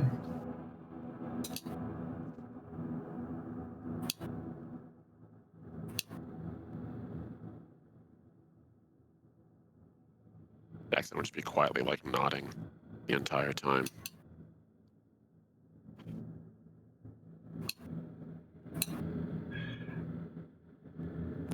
So, above table. So basically, we're getting one person, and if we can find any other to assist whoever that is, basically. No, he's saying that secondary reinforcements are pending on what the situation looks like once you make landfall. Oh, gotcha. Okay, so we're just on standby until they get there. Okay, gotcha. All right. So, Captain Luxus says, brothers, allow me to introduce you to Dietrich Stern. He is a brother of the Bisectors chapter. And as the door behind you all opens, Dylan, please introduce your character. Am I in full armor or no? Oh yeah, I assume so. Cool. Walking into the room is a Marine wearing a Mark 6 armor that is from like the chest down, basically fairly normal, but both of the arms look to be substantially changed, heavily modified, albeit in a way that somewhat reduces the armor. His helmet is clasped to his hip, and you see a figure with long, white, flowing hair step into the room. This fairly stoic-looking individual, a stern look on their face. Do a once-over, and Daxon, this stands out to you in particular because you being who you are, you know that Astartes come in all shapes and sizes just by virtue of being an apothecary. And us being the Death Watch, we see Astartes from all sorts of chapters. We had you see chapters that are much smaller than humans, maybe only like a little bit bigger than a regular human, and then you have the likes of yourself. You rarely meet firstborn Marines that are almost eye level with you. He's maybe like an inch or two shorter than you. Slung, maglocked to his hips, kind of low slung, almost like a gunslinger. You see a long, very strange, very long, curved power sword, and to his other side is a beautifully crafted not Stormbolter, master crafted chainsword, with the word Vogel written on the side in typical High Gothic. A mechanical arm, like he has a mechanical right arm, where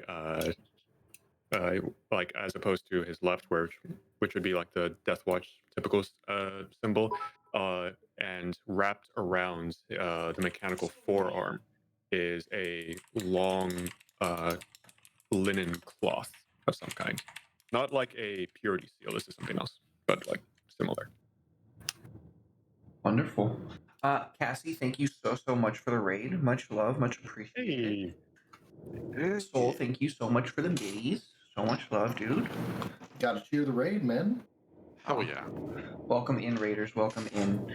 Yeah, so this resplendent and quite, I'd say, beautiful Space Marine is standing before you.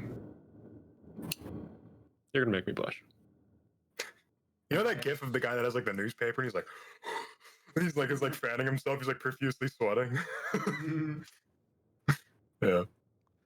The apothecary, Daxon will just slowly stand up, and his helmet's probably not on because we're in. I'm assuming we're in like the arming chambers. Yeah. And so yeah, he just sort of has his helm under his one arm, and extends the non-Narcithium arm out in a handshake to the new arrival. Welcome, brother. Clasp your hand, brother.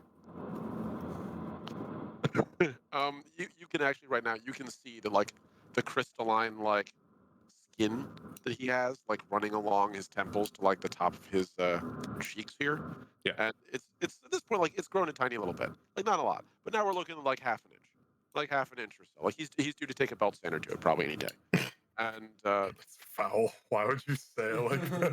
I mean, dude, it's crystal. It actually does have to be trimmed, unfortunately. I mean, he could be taking the players to it. That'd be worse. You got me. Yeah. So it's a little more pronounced than before. Sort of looks up and down. May I ask? The bisectors. Yes. Familiar. Have your chapter ever attended the Festival of Blades by any chance? I can't say we have. That's unfortunate. A name like that, I'm sure you do very well. Sort of clasp you again, on the pauldron, and walk towards one of the arming bays and start wrapping a combat shield around his arm. As clearly indicated, that's the end of our conversation. So, yes, Sugan's definitely going to greet you. You're going to see this big ass salamander. The salamander has something a couple of strange things hanging from his pauldron. He has something hanging on each pauldron. And you notice the helmets of fallen battle brothers that he's just literally just had them hung by chains on each of his pauldrons. And he's just going to look over at you and offer you this really nice smile. Welcome, brother. It is good to see you. These bisectors, I am not familiar. You will have to tell me of them, yes? And he clasps his. Does he have his synthetic hand yet? With Augmetic, 100%. They're trying to get you back into the mission as soon as possible. Yeah. So he'd walk up to you and clasp your arm, and you notice you notice as he clasps your arm, you see this hand you see a hand flamer kind of mounted right here, and his other hand comes to clasp the other side of your arm. He's just shaking your hand very friendly. It's kind of funny because my mechanical arm would be the one that I reach out with. Yes. You son of a bitch! Yes. Boss brother.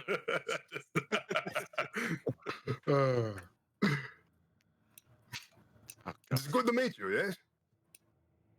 You as well. Yeah, Helicoprion would just size you up from across the room, I guess. Just gray, flat armor, gray, black, flat eyes, just evaluating you. There's probably some tactical relay inquisition towards, your armor and my armor, trying to figure out where you're going to slot into the team, trying to figure out what your capabilities are. Kind of above table.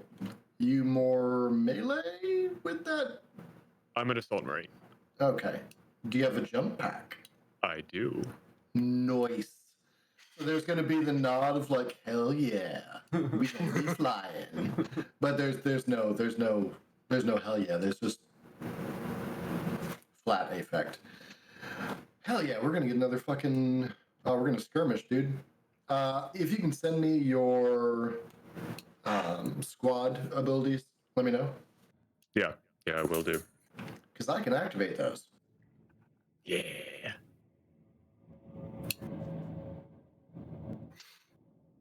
You'll have to tell me of these bisectors, yes? Like I have said, I am not familiar.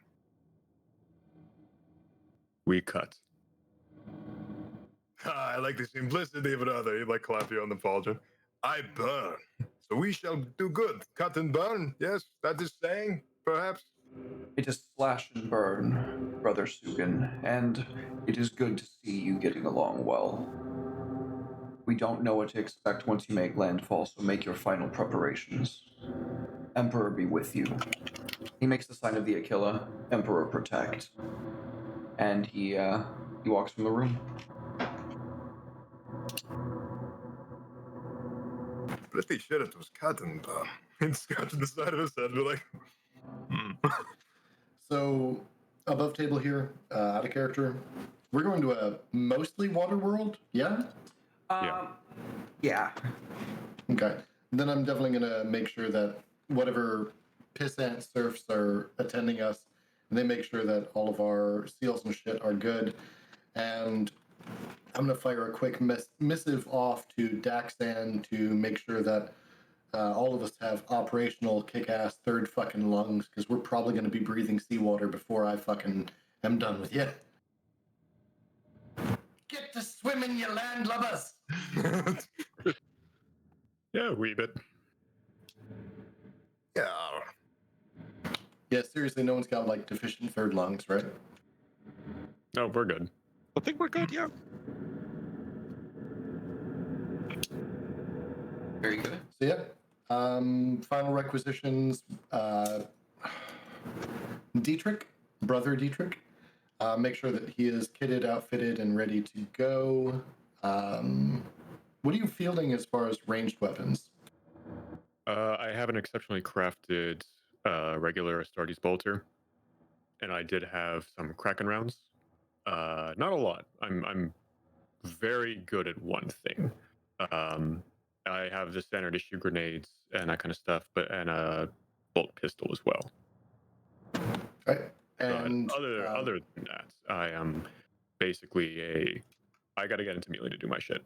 I'm very good at getting there, and I'm very good once I'm there. all right. Just as a kind of a diagnostic on your capabilities and your character, are we looking at glass cannon, or are we looking at someone that can take hits and skirmish with the best of them? I mean, I know there's no such real thing as the Space Marine glass cannon, but I am a bit on the squishier side, yes. Yeah. all right. So we need to get you in, have someone next to you. Congratulations, you paired up with Sugan. Mm-hmm. Awesome. Sugan likes friends. Mm-hmm. This is why I'm far away from Sugan. I don't like Sugan. He's too friendly. Would you like ice cream? No. Mint? Chocolate chip? And so the tradition continues of my apothecary having to sprint after everyone to keep them alive. Pretty much. I'm gonna have to get a jetpack of my own just to keep pace with. Everybody should have a jetpack. It's my fucking on, you love it. my motto here. Come One on, you day. know you love it. Of course I do. I want a jump pack. I'm just not trained. I want one too. I will say I'm very glad to hear that Dietrich is tall, because otherwise the intramural Space Marine basketball team that we've got going on would be just fucking a shambles. I'm not gonna have it, man. So here's the deal. I'm very fast. I think I'm almost as fast as my jump pack on foot. Jeez. What's your agility? My agility is 62, and it's modified. And The hell? Fast as I'm smart. That's nuts. oh, you haven't seen shit yet. When I said that I'm going to regularly be getting 2 degrees of success on my mastercrafted power sword, I fucking meant it. I believe it, buddy. Cannot wait. I'm just your all-arounder. No, like I took the gun purely because I wanted like some ranged options, but I very seriously considered just taking everything in melee. What's your PS, if you don't mind my ask? 42. Not bad. Pretty However, good. one Solid. thing to take into consideration with that is that as part of building my character, I took the generic Death Watch advancement, hatred of aliens. Nice. So if I'm shooting at aliens, I'm effectively shooting at a weapon skill 52. Not bad. Yeah, pretty good. Well, with that, there is a request on the terminal from outside of the Sacred Arming Chamber. Even an Inquisitor knows that it's probably best to Battle Brothers do their sacred arming practices.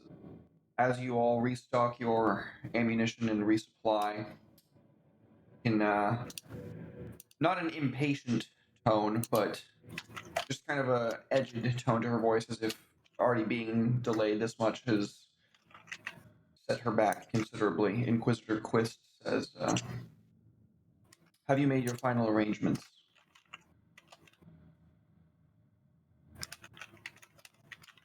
Bastion's just going to take a look around the room. I'm assuming everybody is like finishing, like just getting their armor riveted on, but otherwise ready to go if there's anything left to touch up. Yep. So he would look at her and just nod. The Emperor's Angels of Death are always ready. She says, I'm glad to hear it. Meet me at the loading bay. We will be leaving forthwith. He would nod and turn back to Coprion and nod and very quickly make like the sign of the Aquila on his chest towards him. My oath to you stands, brother. I'm ready. All right. Yep. We'll definitely head out and get this shit going. Right. So, how did you guys spend the last 3 days?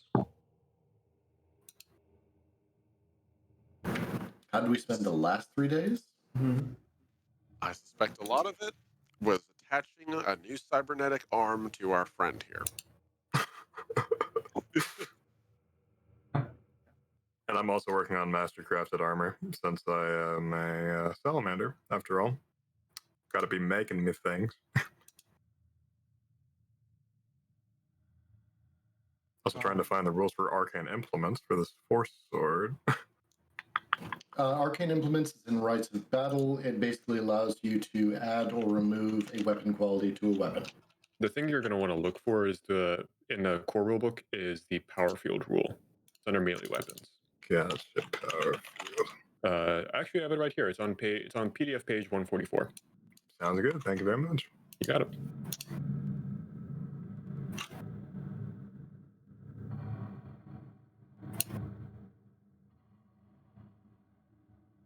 Cool. Keela Coprion, how did you spend the last 3 days? Making sure that I didn't have fucking horrible toxins running through my body, and retrofitting getting the banner retrofit. Outside of that, sitting quietly for like 60 hours, just sitting and waiting. Very fair. Daxan. Pretty much as I said before, he was spending most of his time ensuring that, one, everyone here is clear, which, in fairness, he's certain of it. Like, this is not a slow thing. This does not cripple. This eats you and turns you into pudding over the course of minutes. So, he's pretty certain you're all clean. But he has been going over largely the environmental chamber, the fine-tooth comb, probably leading an apothecarian team to make sure everything is cleansed, like thrice so. He'd even let them go through their whole like ritualistic sacred unguents and such as necessary. But otherwise, he's been spending his time repairing Sugin's arm and probably a fair bit of time in his own arming chamber meditating, his own like personal chambers meditating, performing a number of rituals, including talking to that stone he carries. Okay. So I think like one on top of each other, we can see like all three panes of the three of you doing this. And then like a shadow out of each corner, the form of Inquisitor Quist steps in. we'll do this one at a time. So again, we'll just go right down the same order that we just went. As you are finalizing your upgrades or equipment, she says, Brother Sugan, is it? Yes. Brother Sugan, I have heard of the feats of strength you and your brothers performed.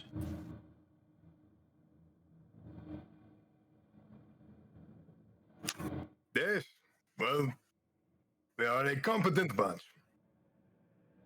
She nods. Of course, they are the Emperor's very angels, after all. I am merely concerned with the loss of two of your brethren. How do you fare?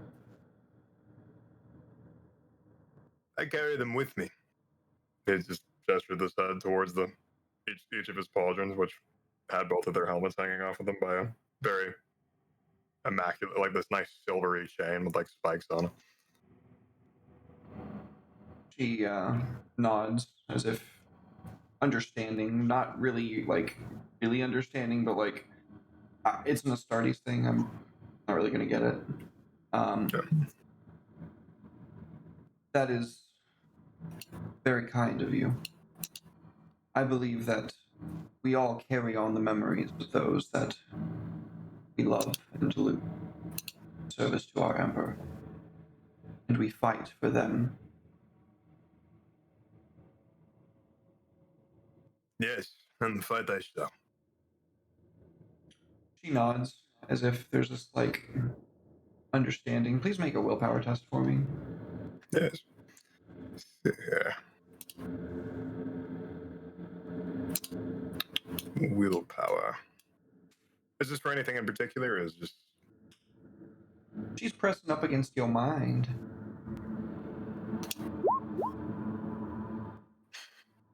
On we go. Smoothly, delicately, like the practiced hand of a surgeon, she slips your mental guards. How do you really feel, Sugan?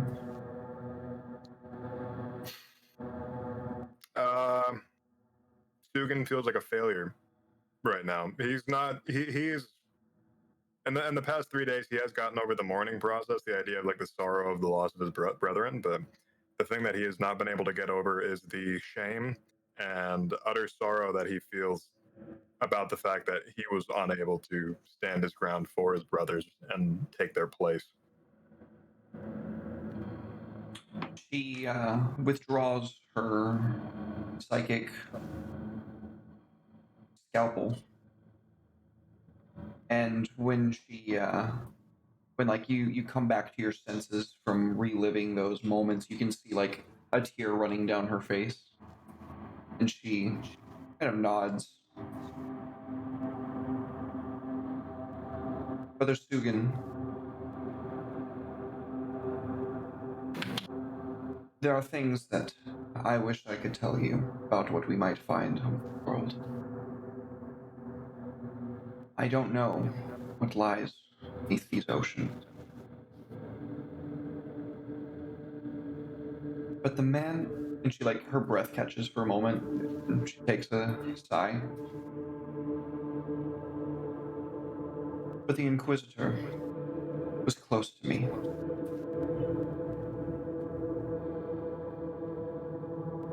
I would see that we honor his memory if we cannot save his life.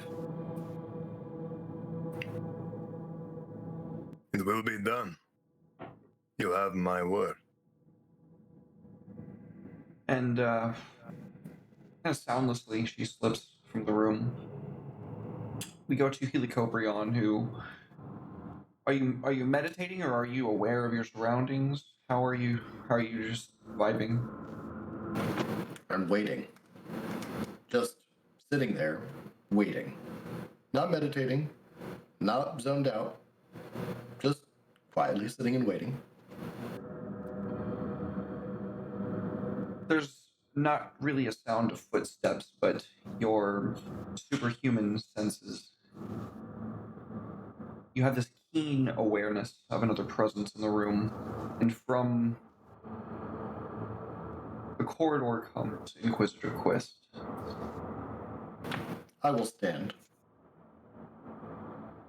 She slowly walks over to you and kind of stands in front of you, arms behind her, kind of not in like a military, like I'm deferring to you, but like in a respectful manner. She doesn't say anything yet. I also do not say anything yet. There's a long pause of silence. Can I please have a willpower test? What's up? Opposed willpower test? Is it a psychic phenomena? Yeah.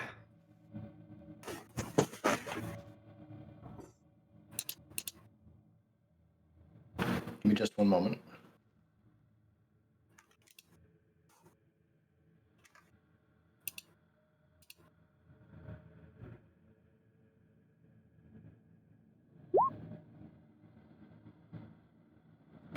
Seriously? Same thing. Oof. She slips your mental guard. How are you really feeling, Helicobrion? Impatient. I'm ready to get on the hunt. I want our battle band to be back to full strength. I feel that we have lost a dangerous component of the crew and that we are going to be in a better situation. I do regret that we have lost Busta Felix, as we are now down a tech marine. However, we are not running with 2 librarians, which I see as a risk. Mostly, though, mild impatience to get things moving.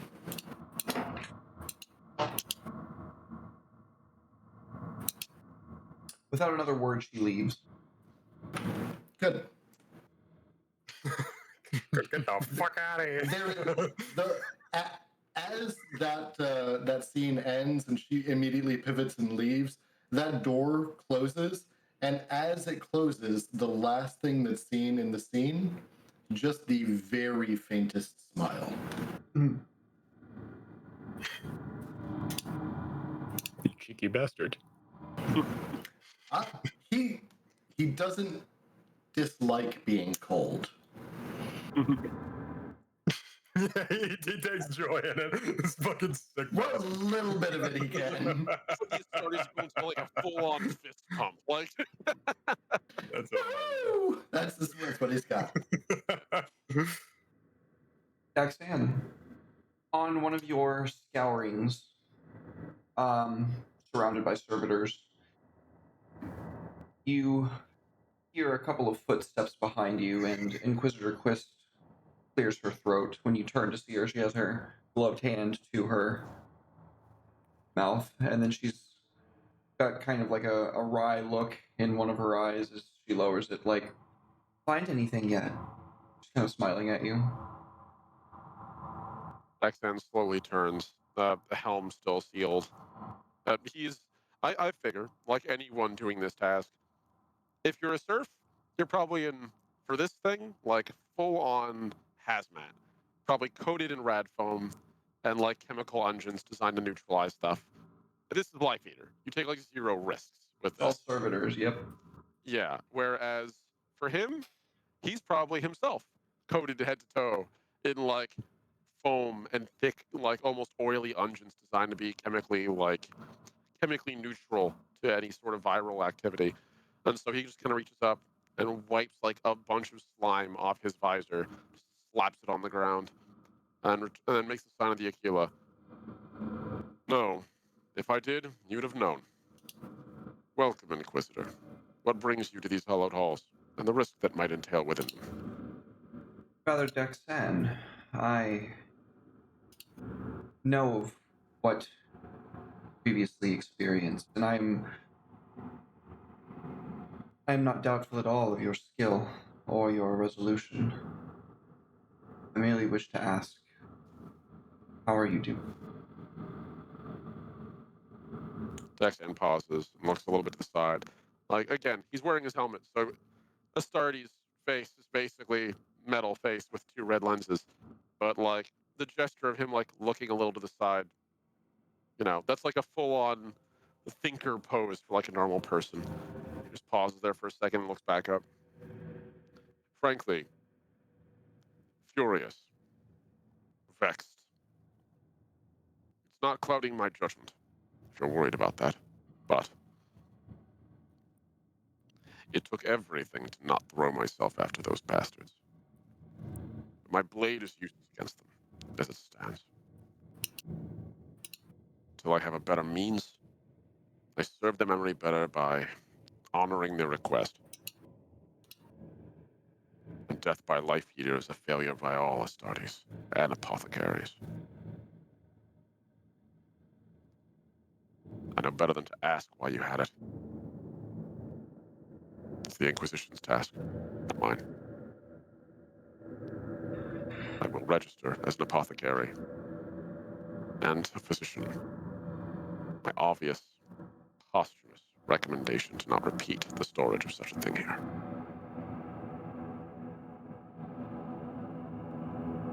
From what I understand, they covered it in a distant world.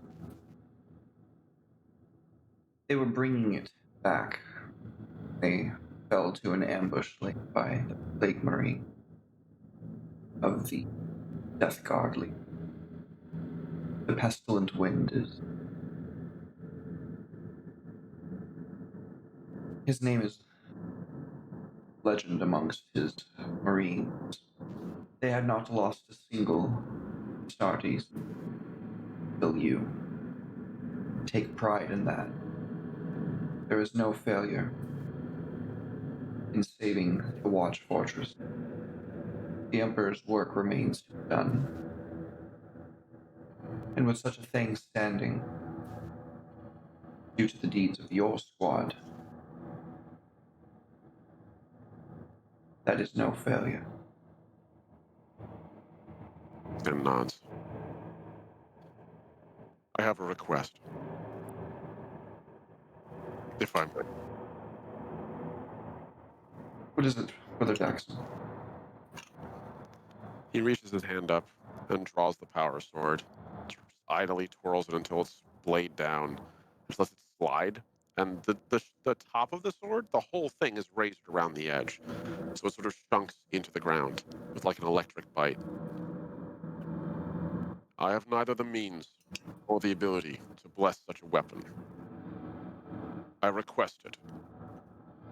The next time I fight such a foe, I wish them to feel the bite of this blade, as all others would. Give me an opposed willpower check. Just go right after my Achilles heel, why don't you? All right. Oh man, come on, buddy. Okay. Point. Ooh. Probably get her fate points back. No better. Damn it. Okay. Well. That was with no modifiers, by the way, because I just rolled the base die like an idiot. He does have a 39 in that base. So. Let me double check her stats. I'm just to be thorough. I would be upsetty spaghetti if I looked afterwards only to find out. If I need to, I will also burn fate on this. And I will reroll if I have to. If it makes you feel any better, I've probably got the highest willpower here, and I failed. Yeah. No, I suspected. I suspected. How high is your willpower? Pretty high. No, you? Me? What? 54. I'm a psyker, so. What was it again, Soul? Pretty high. Yeah, he's gonna be a smart fuck, and he's not gonna tell us what the exact numbers. That's our card on talking right now. Yeah. That fair, actually, very fair. 57 versus psychic, it's 62. I'll keep that in mind. There's a reason I was assigned to this fucking squad, and there's the reason I'm like, fuck, thank you that there aren't 2 goddamn psychers here. Don't worry, I'll be pushing everything from now on to make up for him. Yeah. Take your hand. In your mind. Brother, let me hug your brain. No. Go away. Brother, I don't want to open the gate, but I might.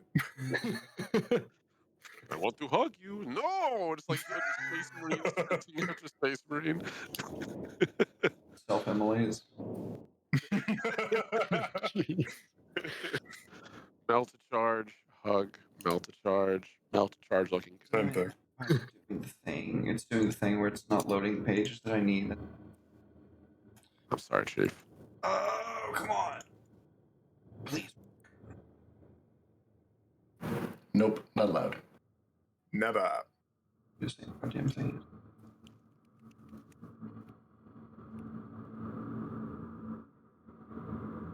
Okay.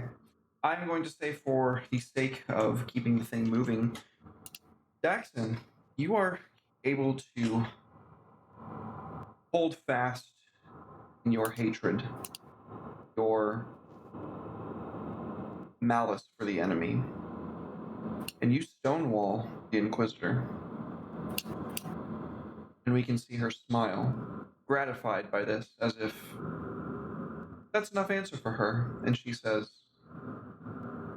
"We shall see it done, Brother Daxon." He nods and kneels and holds the blade out. And as he does, he says, "This was given to me by my master. Its name is Splitter. Thank you." It's just about as long as she is. I assume there's going to be a servitor helping with this. Yeah. So a couple of the servitors that you have like scrubbing away down here are going to be retasked to the simple task of bearing the load of the sword. They will. She will like place one hand upon it and say,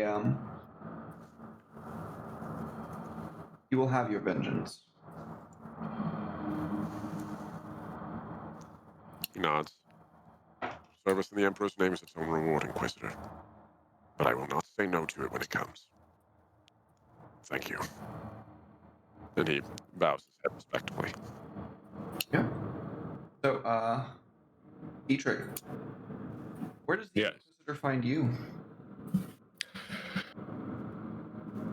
I assume that most of Watch Fortress Ariok has been on like cleanup duty and defense and that kind of thing. So she would probably like, and there's not a lot that he can really do. Like the Death Guard at this point are gone. So I think that she would likely find him in some kind of like sparring ground where like you could you just practice, and she just finds him with a practice sword drilling through various stances and cuts and that kind of thing. She watches you until you finish however many bouts you go.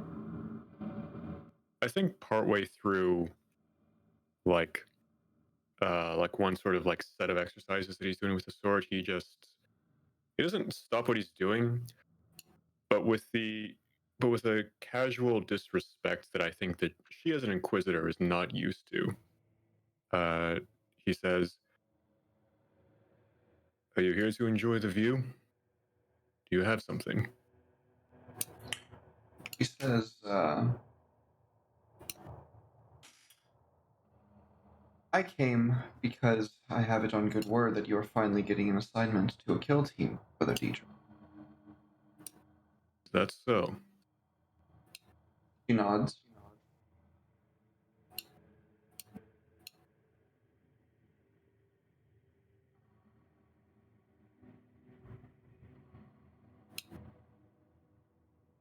He pauses, he puts the sword down, and he looks towards her.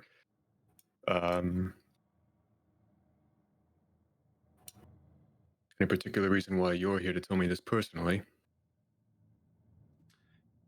Because this kill team is designated under my ordained watch by the Holy Emperor himself.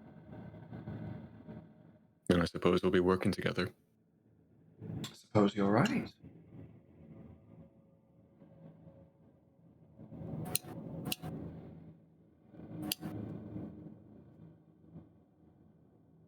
What do you have planned for the Death Guard?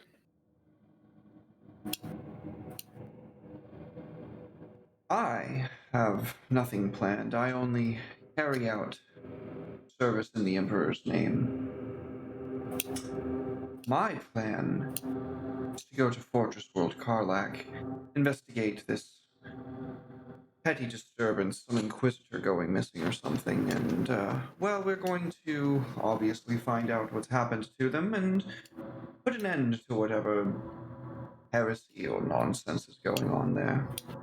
Afterward, I suppose I just might have some free time, won't I? Maybe you will. He goes back to sparring. She turns on her heel, and quite loudly you can hear her shoes until she leaves the chamber, the door closing behind her.